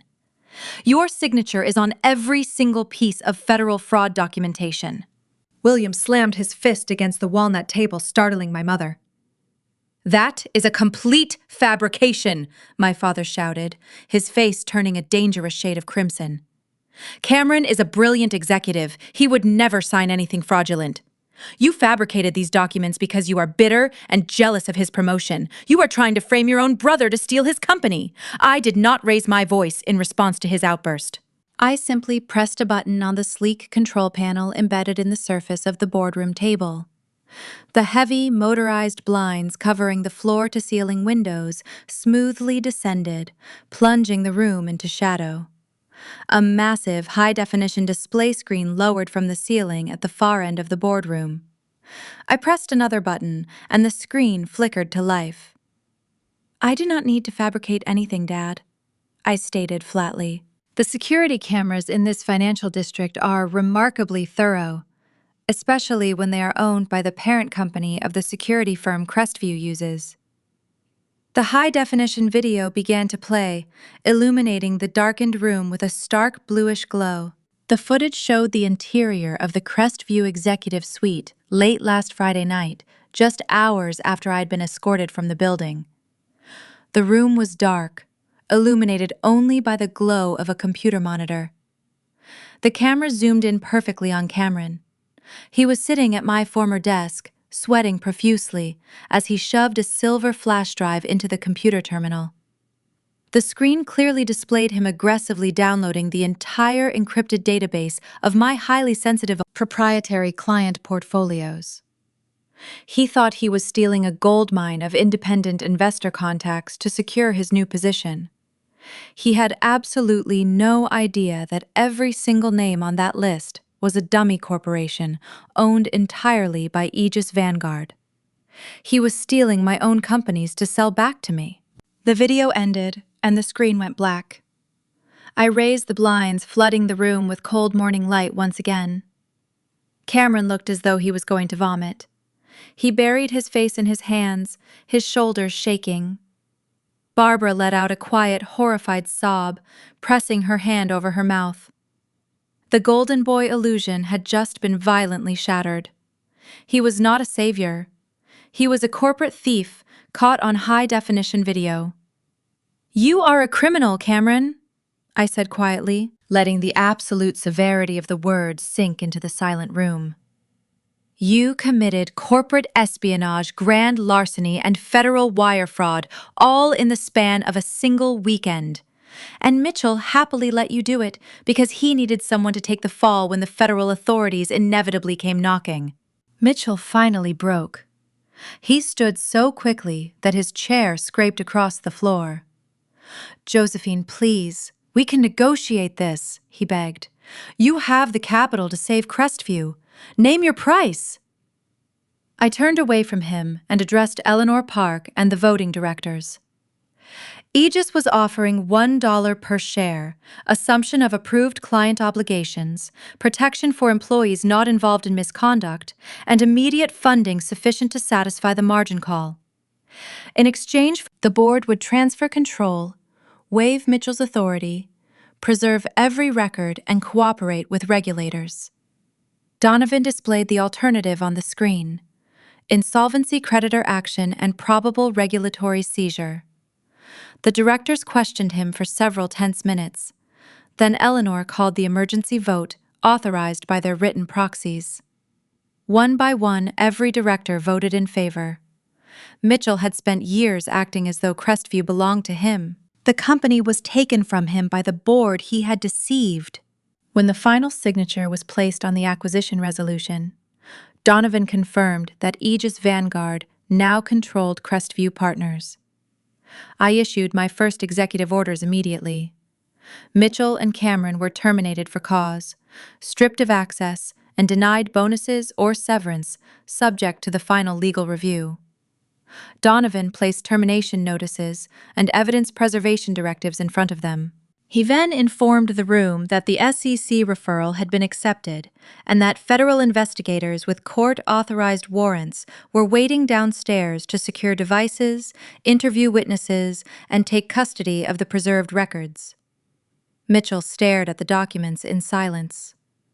Cameron made a broken sound and covered his face.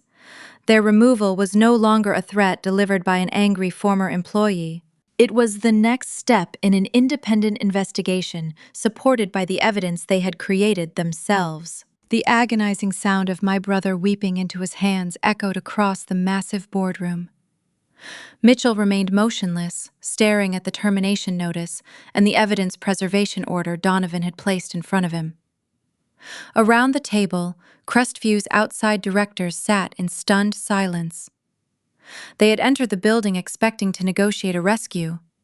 Instead, they had voted to surrender control of the firm and learned that two of their own executives were now the subjects of a federal investigation. Nathaniel used the confusion to edge toward the heavy oak doors. "You are not going anywhere, Nathaniel," I said. "Please return to your seat. We are not finished." He froze, then turned with a weak smile. "Josephine, this is a corporate matter. I have nothing to do with Crestview's trades or Mitchell's accounts. I came because Cameron asked for family support. Whatever happened between us belongs in divorce court." "Part of it does," I replied. "That is why the next documents did not come from one of your attorneys or from anyone employed by Aegis Vanguard." Donovan signaled the security chief. The doors opened, and a woman in a navy suit entered with a court clerk's file envelope and an identification badge clipped to her jacket. She introduced herself as Rachel Monroe, an independent forensic receiver appointed that morning by the family court to preserve the disputed marital assets identified in my emergency petition. A licensed process server followed her, carrying certified copies of the temporary restraining order. Nathaniel's face changed the instant he saw the court seal. Rachel stopped several feet from him. "Mr. Hale," she said, "I am serving you with an order prohibiting the transfer, concealment, sale, or dissipation of property claimed by either spouse until the court completes an accounting. The order authorizes financial institutions to preserve records and temporarily restrict the accounts identified in the supporting affidavit. It also requires you to disclose the present location of the $80,000 transferred from the joint savings account." Nathaniel looked at me as if I had violated some private rule that allowed only him to plan ahead. "You had no right to do this without warning me." "The warning was in the law," Rachel answered before I could speak. "Both parties were prohibited from hiding marital property once dissolution was reasonably anticipated. The judge found sufficient evidence of an immediate risk that the funds would be moved again." Donovan placed a second folder on the table. It contained only records we were legally permitted to use: the joint account statement, the bank's transfer alert, receipts from purchases made after the transfer, title and mortgage records, Nathaniel's threatening text, and the sworn financial affidavit he had filed through his replacement counsel that morning. I opened the affidavit to the highlighted section. Nathaniel had claimed that the full $80,000 was his separate property and had been transferred into what he described as a private investment account under his exclusive control. He had signed the statement under penalty of perjury. He had also declared that no portion of the money had been gifted, spent, or routed through a business connected to either spouse. "You wanted the court to believe the money was yours," I said. "So you gave the court the account number, the transfer date, and the routing information yourself." His eyes dropped to the page. For the first time, he understood that no one had needed to trick him. His own demand to keep the money had created the paper trail. Rachel opened her tablet. "The receiving bank complied with the preservation order at 8:15 this morning," she explained. "Its records show that the funds did not remain in the account listed on your affidavit. Within hours, you moved most of the balance through a second account associated with a corporate services entity already subject to enhanced compliance review. The bank has frozen the remaining funds and preserved a complete transaction history." Nathaniel shook his head. "I found that routing information on an old computer. I did not know what company used it." "That may be true," Rachel said. "It does not erase the false statement in your affidavit or the attempted movement of disputed property after you had announced your intention to file for divorce. The family court will determine ownership and sanctions. Any separate questions raised by the corporate account will be handled by the appropriate regulators and investigators." The distinction mattered. I was not declaring him guilty of money laundering from the head of my own boardroom. I was showing him that his actions had triggered independent legal processes he could no longer intimidate or control. Barbara stared at Nathaniel in horror. "You told us Josephine had abandoned the marriage," she whispered. "You said the money was yours, and that there was no other woman." Nathaniel snapped toward her. "This is not your business." "It became their business when they helped you change the locks and repeated your lies," I said. "But the court is not here to punish anyone for being cruel. It is here to preserve property and establish facts." Rachel continued reading from the order. "The house could not be sold, refinanced, or transferred. Because I had produced records showing that I paid the down payment and most mortgage installments, the court would examine my equitable interest despite the deed. Nathaniel was required to preserve the property, account for every dollar removed from the joint savings, and surrender access to any account containing the disputed funds. The judge had also authorized a lien against his share of the house if restitution became necessary. The luxury purchases had already weakened his position. Receipts showed thousands of dollars spent on jewelry, clothing, and hotel charges in the days surrounding our separation. Those expenditures would be reviewed as possible dissipation of marital assets. His mistress's accounts were not automatically seized, but the retailers and payment processors had preserved the transaction records. Any gifts bought with disputed funds could be recovered through ordinary civil proceedings. Nathaniel sank into the nearest chair. "What happens to me now?" he asked. "You retain independent counsel, comply with the order, and tell the truth," Rachel replied.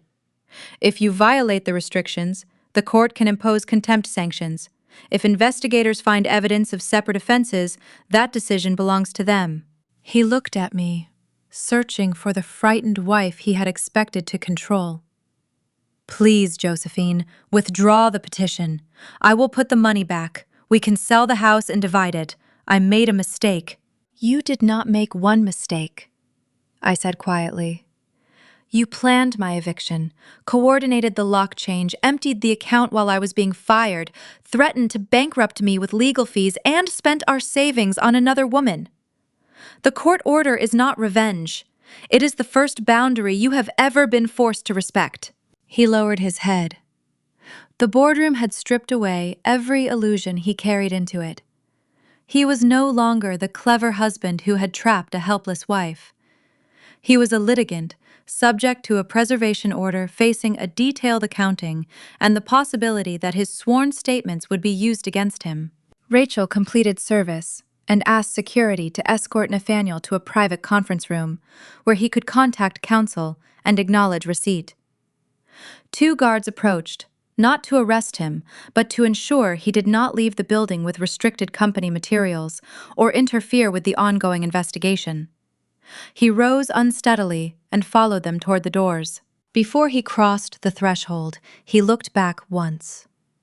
The expression on his face was not anger.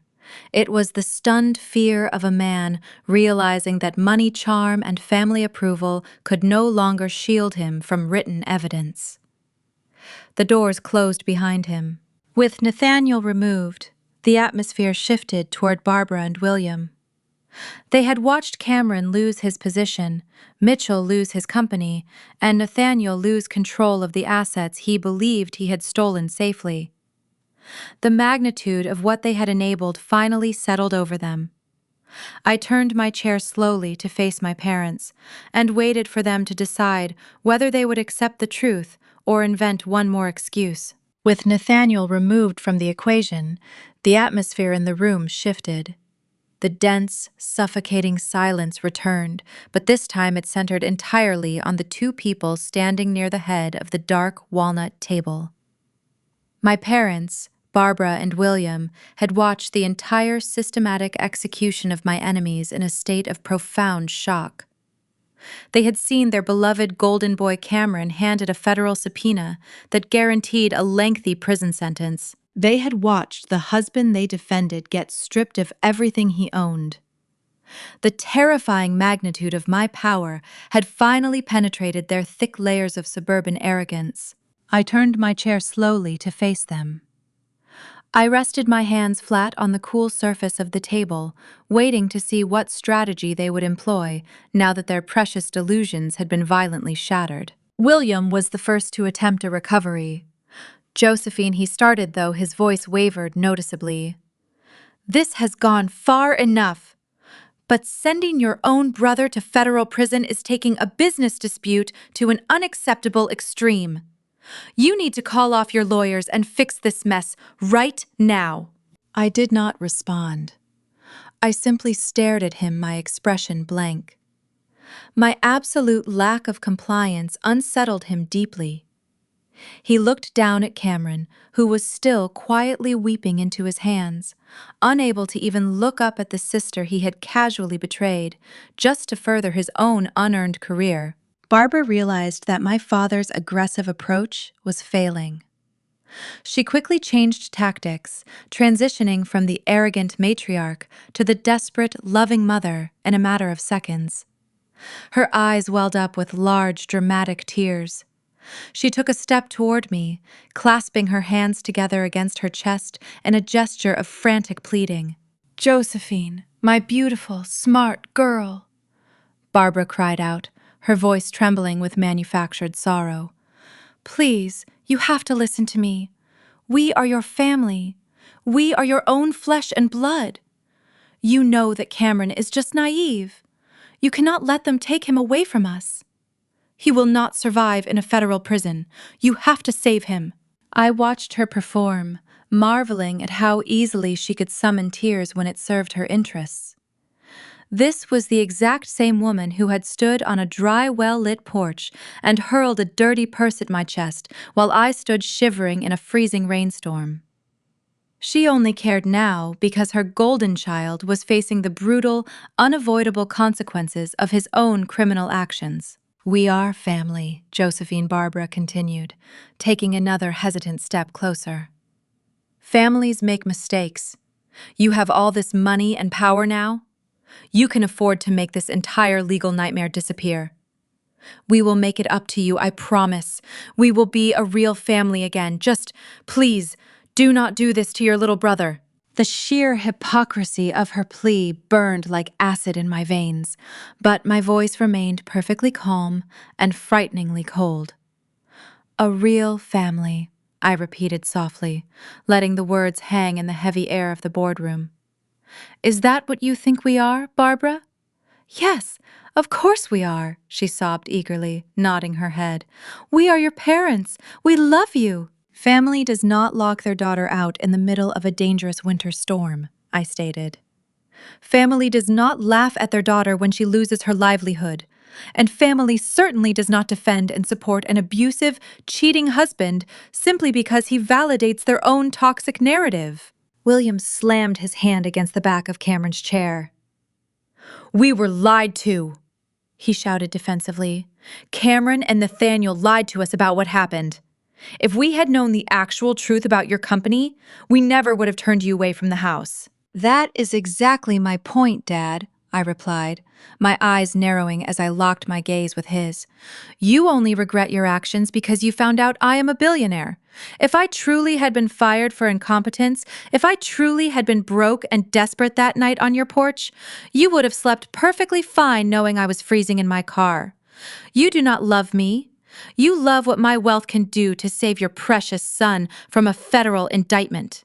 Barbara fell to her knees, right there on the polished hardwood floor. It was a pathetic, desperate display. "Please, Josephine, I am begging you on my hands and knees. He is your brother. You cannot push him into a jail cell." "I did not push him anywhere," I corrected sharply. "Cameron committed corporate espionage. He stole confidential data. He signed fraudulent financial documents. I simply stopped fixing his mistakes and allowed the federal government to hold him accountable. The authorities are taking him away because he is a criminal, and you are losing him because you spent his entire life teaching him that the rules do not apply to him." I stood up from the leather chair, towering over the shattered remnants of my family. For 34 years, I had carried the suffocating weight of their expectations. I had tolerated their endless emotional abuse because I believed I was obligated to preserve our familial bond. But looking at them now, stripped of their arrogant pride and drowning in the consequences of their own malice, I felt absolutely nothing but a profound, liberating emptiness. "Today, I am making a permanent change," I announced, my voice echoing with final, absolute authority. "For decades, I let you treat me like a disease. But the truth is, you are the sickness. You are the toxic, necrotic tumor that has been poisoning my life since childhood. And today, I am finally cutting that tumor out completely." I looked at Donovan, who immediately signaled the remaining security guards. "Remove them from my building," I ordered coldly. "Escort Mitchell and Cameron directly to the federal authorities waiting in the lobby, and escort William and Barbara out to the street. If any of them ever step foot near an Aegis Vanguard property again, have them arrested for trespassing." The massive security guards moved with swift, uncompromising precision.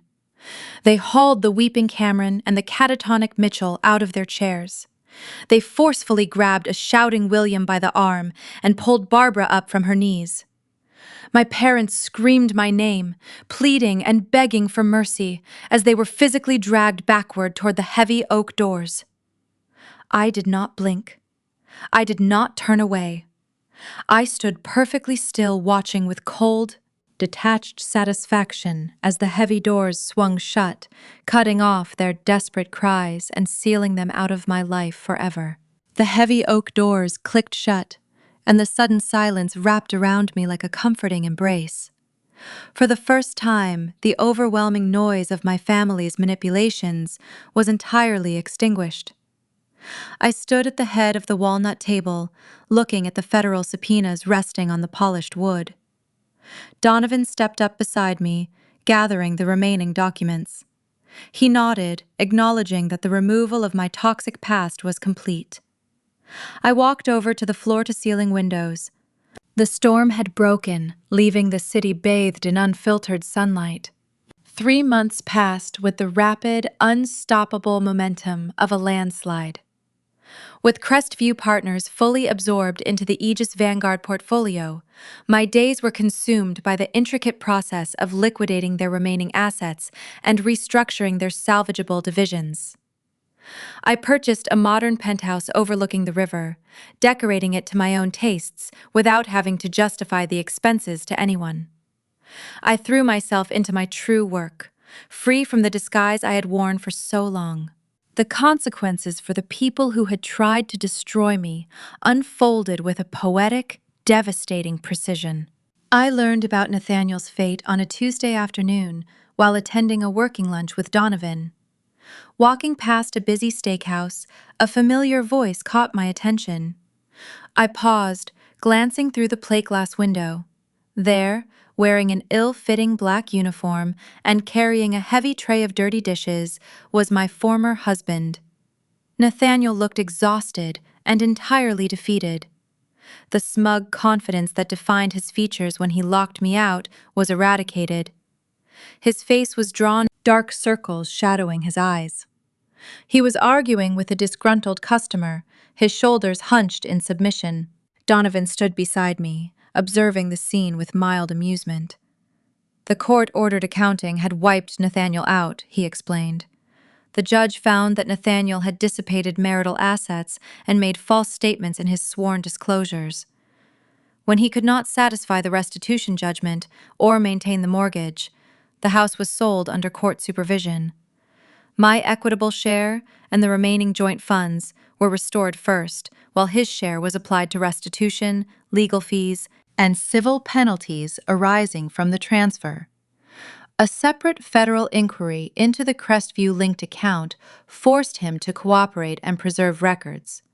He was not ruined by a hidden clause.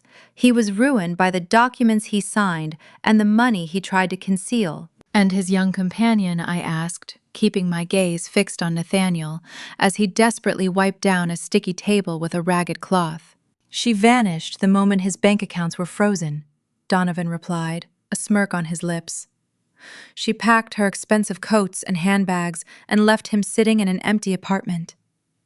He is currently working double shifts at this restaurant just to afford his court-ordered restitution payments and his basic legal fees.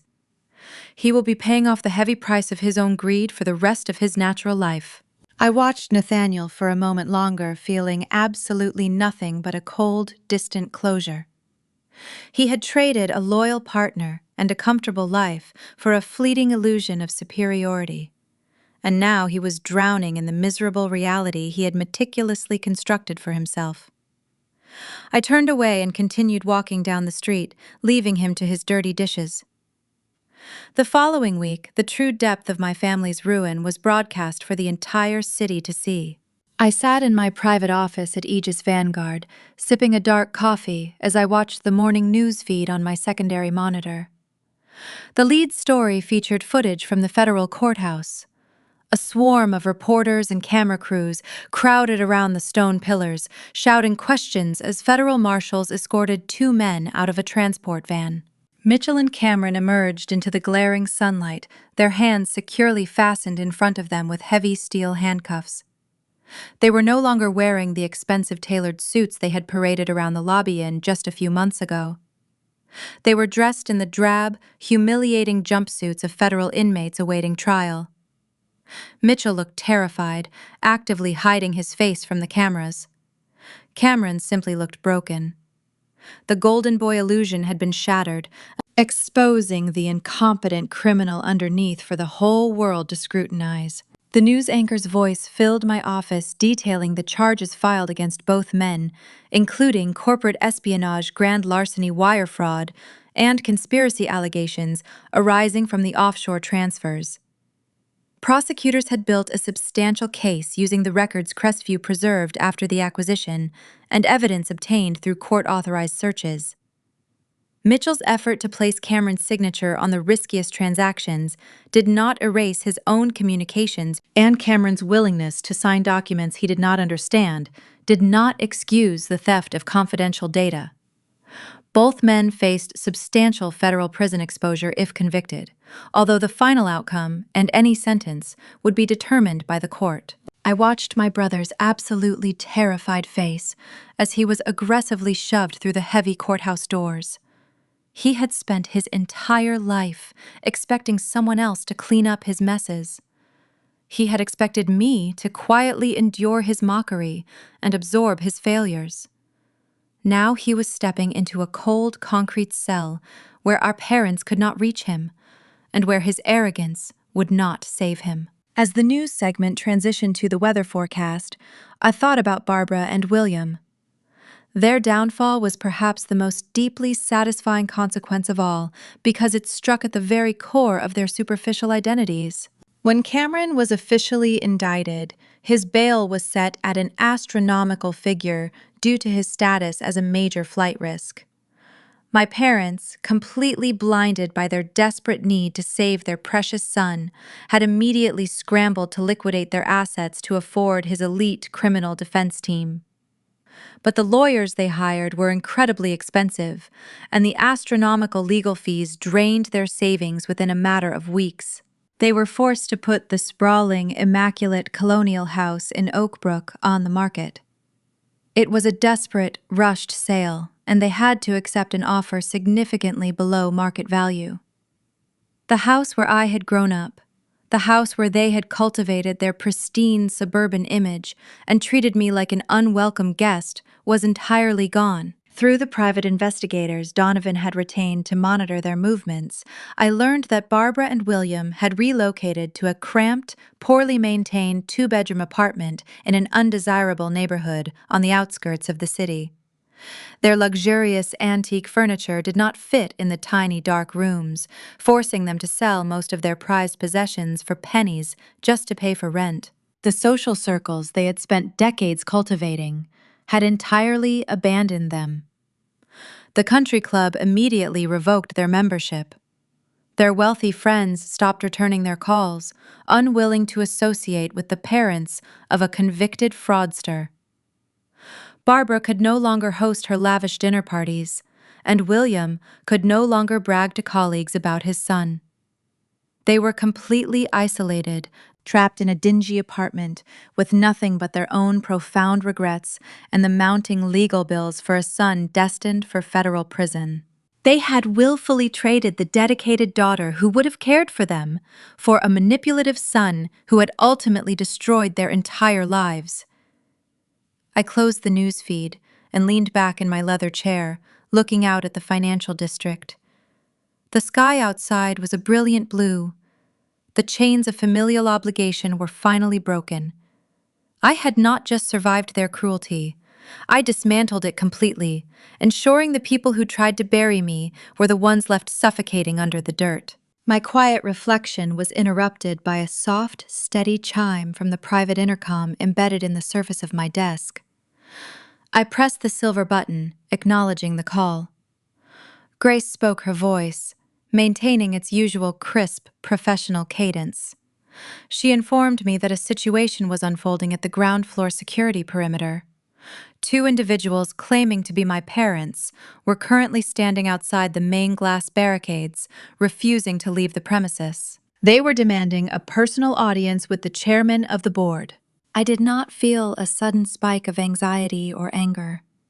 I simply tapped the control panel to bring up the exterior high-definition security feeds on my secondary monitor.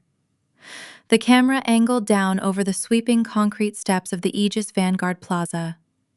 Standing there, dwarfed by the towering architecture of my empire, were Barbara and William.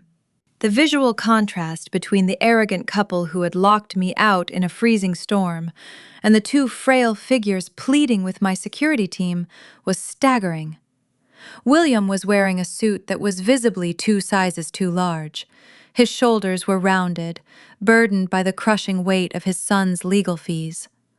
Barbara stood beside him, clutching a cheap canvas tote bag.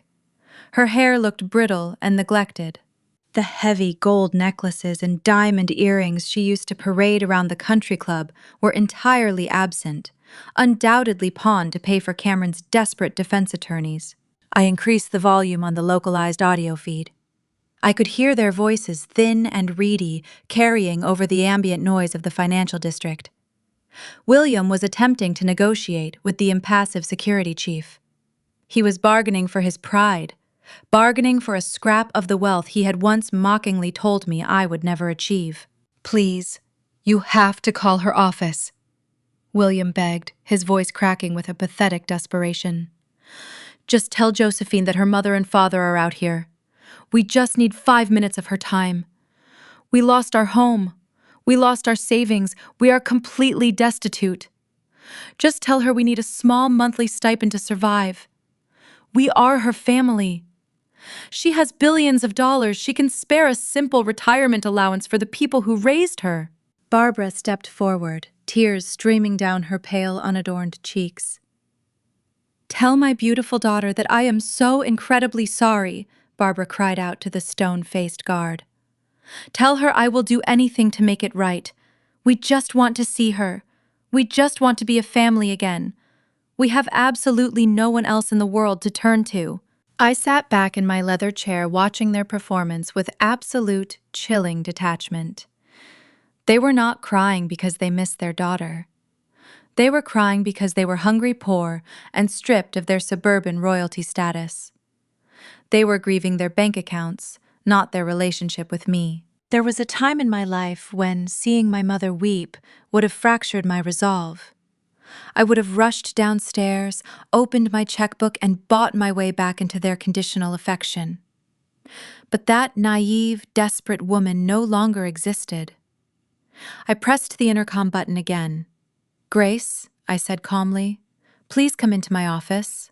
The heavy glass doors slid open a moment later. Grace walked in holding her tablet, ready for instruction. I did not take my eyes off the security monitor. "I am not going down there," I told her. "I will not grant them the satisfaction of a face-to-face meeting, nor will I provide them with an audience for their manufactured grief. I want you to go down to the perimeter and deliver a special message on my behalf."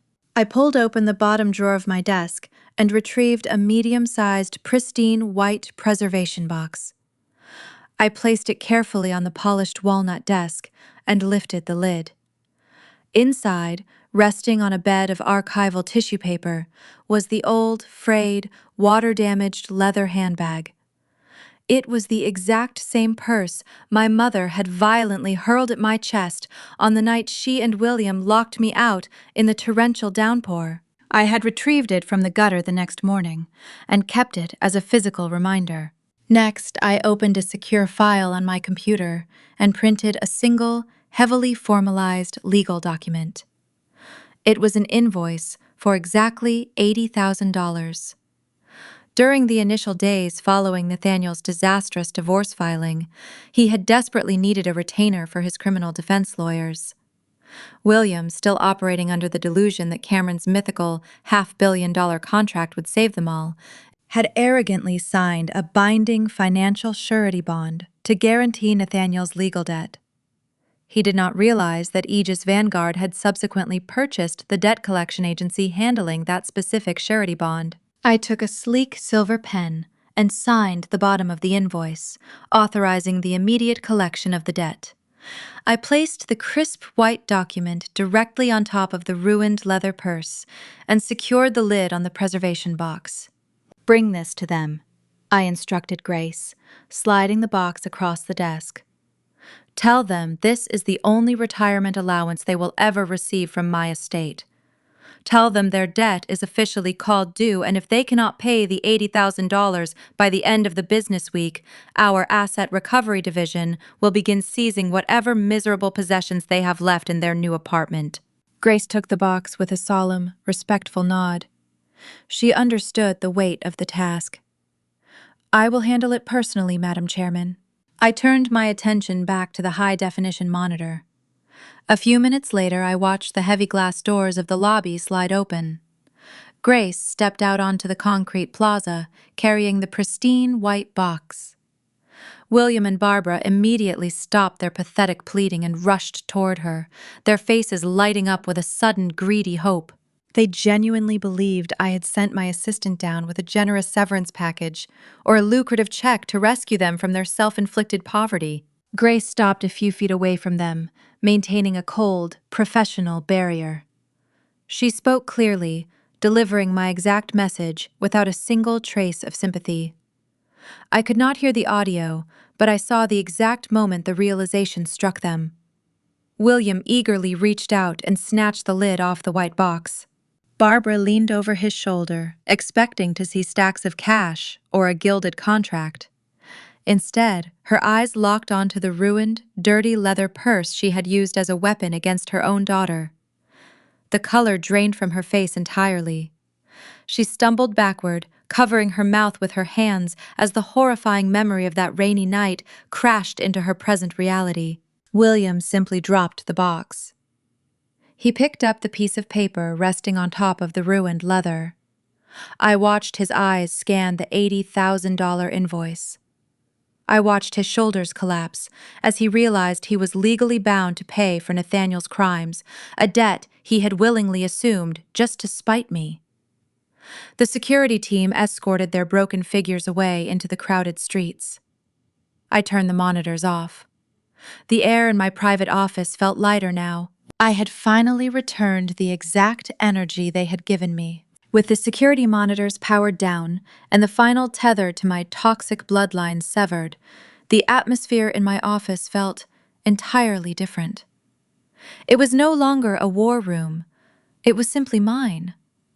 The winter gave way to a bright, promising spring, and as the months continued to pass, the heavy, suffocating armor I had worn for 34 years slowly began to dissolve. The deep, lingering shadows of my past were finally being replaced by the brilliant, undeniable warmth of my own meticulously crafted success. I no longer needed to constantly anticipate the next betrayal or frantically calculate how to cover up someone else's catastrophic failure. My mind, previously occupied by the exhausting demands of Nathaniel and my parents, was now entirely free to focus on the future I wanted to build. I called Donovan and Grace into my office on a quiet Tuesday afternoon. We sat around the smaller glass coffee table near the window, the mood remarkably relaxed. I handed them a thick, carefully structured portfolio I had spent the last 3 weeks drafting. It was not a corporate acquisition or a hostile takeover strategy. It was the founding charter for the Josephine Vanguard Endowed Scholarship. I watched Donovan read through the opening pages, his sharp eyes scanning the specific eligibility requirements I had established. The scholarship was designed exclusively for female university students who were pursuing degrees in finance, economics, and corporate law. But the most critical stipulation was the financial criteria. The fund was strictly reserved for young women who possessed zero financial backing from their families, women who were entirely estranged from their support systems, or those who were actively working multiple jobs just to afford their basic tuition. I want to completely fund their education, I explained, looking at my two most trusted confidants. I want to pay for their housing, their textbooks, and their living expenses. I want them to graduate completely debt-free. I spent my entire college experience exhausted, working 3 miserable jobs to pay for my own classes, while simultaneously doing my brother's homework so my parents would not cut me out of the family. I survived it, but no young woman with genuine talent should have to burn herself to the ground just to earn a seat at the table. If they have the brilliance and the drive, Aegis Vanguard will provide the shield. Grace looked up from the document, a rare, genuinely warm smile breaking through her usual professional stoicism. This is an incredibly powerful initiative, Madam Chairman. It will change the trajectory of hundreds of lives. We can integrate an immediate mentorship program as well. We can offer the top recipients guaranteed internships here at Aegis, surrounding them with successful women who can guide them through the corporate landscape. That is exactly what I want, I agreed, feeling a profound sense of purpose settling into my chest. We are not just handing out money, we are building a fortress for them. As the scholarship program launched and quickly gained national momentum, my own personal circle began to fundamentally shift. For decades, I had been conditioned to believe that relationships were purely transactional and inherently painful. My parents had taught me that love was conditional, granted only when I was useful, and immediately revoked the moment I demanded basic respect. Nathaniel had taught me that partnership was just a convenient disguise for parasitic exploitation. But the people I had gathered around me at Aegis Vanguard were different. They did not care about my ability to blindly serve them. They respected my intellect, my strategic vision, and my unwavering loyalty to the firm. Donovan, Grace, and the senior partners became more than just my executive team. They became my actual family. We celebrated successful acquisitions with quiet, elegant dinners at my new penthouse overlooking the river. There was no screaming, no subtle manipulation, no constant, exhausting competition for approval. We debated market trends, shared genuine laughter, and protected one another. I had meticulously built a community of powerful, intelligent allies who stood by my side because they valued my character, not because they shared my DNA. One evening, after hosting a particularly successful fundraising gala for the new scholarship program, I returned to my penthouse alone. The massive, open-concept living room was bathed in the soft silver glow of the city lights, reflecting off the river below. The silence in the apartment was not the cold, isolating quiet of my old suburban house with Nathaniel. It was a rich, peaceful tranquility. It was the sound of absolute safety. I kicked off my heels and walked barefoot across the plush rugs, heading toward my expansive master bedroom. I stepped into my walk-in dressing room, illuminated by soft, warm lighting that highlighted the neat rows of tailored suits and elegant evening wear. At the far end of the room stood a massive, floor-to-ceiling mirror framed in brushed steel. I stopped a few feet away from the glass and simply looked at my own reflection. For as long as I could remember, looking in the mirror had been an exercise in harsh self-criticism. When I lived under my parents' roof, I looked in the glass and saw the daughter who was never pretty enough, never charming enough, and never valuable enough to outshine Cameron. During my marriage, I looked at myself and saw an exhausted, desperate wife, trying to hold together a relationship that was quietly draining the life out of me. I had always seen a background character, a secondary player whose only purpose was to facilitate the happiness of the people who carelessly walked all over her. I studied the woman standing in the mirror now. She was 34 years old, wearing a stunning, custom-designed emerald evening gown that draped perfectly across her shoulders. Her posture was straight, her shoulders relaxed, her chin held high with an effortless, undeniable grace. The dark, heavy circles of exhaustion that used to permanently shadow her eyes were completely gone, replaced by a bright, piercing clarity. I raised my hand and touched my own cheek, tracing the line of my jaw. The realization washed over me with the gentle, inevitable force of a rising tide. The scared, neglected girl who had desperately begged for scraps of affection on a freezing porch was gone. The exhausted wife who had tried to buy her husband's loyalty with $80,000 was entirely dead and buried. In their place stood a woman who commanded a billion-dollar empire. A woman who had single-handedly orchestrated the flawless destruction of the corrupt executives who tried to humiliate her. A woman who was actively using her massive wealth to reach down and pull other struggling young women up the corporate ladder. I looked deeply into my own eyes, and for the very first time in my entire existence, I did not see a single flaw. I did not see a desperate scapegoat, and I certainly did not see an abandoned child. I saw a brilliant, terrifyingly capable survivor who had taken the absolute worst betrayal imaginable and intentionally forged it into a shining, unbreakable crown. A deep, profound healing blossomed in the center of my chest, radiating outward and warming my blood with an unshakable peace. I offered the beautiful woman in the mirror a very slow, genuine smile, finally recognizing my own immense inherent worth, completely independent of the bitter, toxic people who had always failed to see it. I turned away from the mirror and walked through the quiet expanse of my penthouse. I bypassed the luxurious living room and pushed open the heavy glass doors leading out to the private terrace. The cool night air washed over me, carrying the faint electric hum of the financial district far below. I walked to the edge of the glass railing and looked down at the sprawling metropolis. Millions of bright lights glittered across the urban landscape, stretching out toward the dark horizon like a vast, brilliant ocean of opportunity.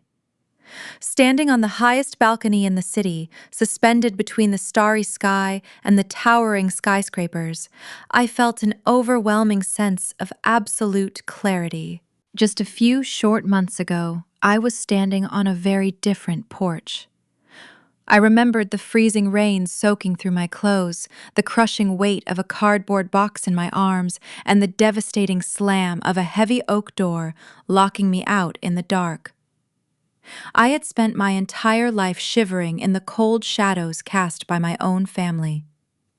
I had allowed my parents to convince me that my sole purpose was to serve as a convenient stepping stone for my brother. I had allowed my husband to convince me that my ambition was a character flaw. I had made myself incredibly small, hiding my massive success in the background, simply because I was terrified of disrupting their fragile, toxic egos. Now looking down at the streets, where those same people were paying the unavoidable price of their own choices, I felt no guilt. Nathaniel was washing dishes to meet court-ordered restitution and legal bills. Cameron was being held pending trial, stripped of the unearned arrogance that had defined him. My parents were trapped in a cramped apartment under the weight of the social exile and debt they had created. I had not destroyed them. I had stopped sacrificing myself to rescue them. Once I removed the safety net woven from my labor and silence, gravity carried each of them toward the consequences they had spent years avoiding. The space they left behind in my life was no longer an aching void.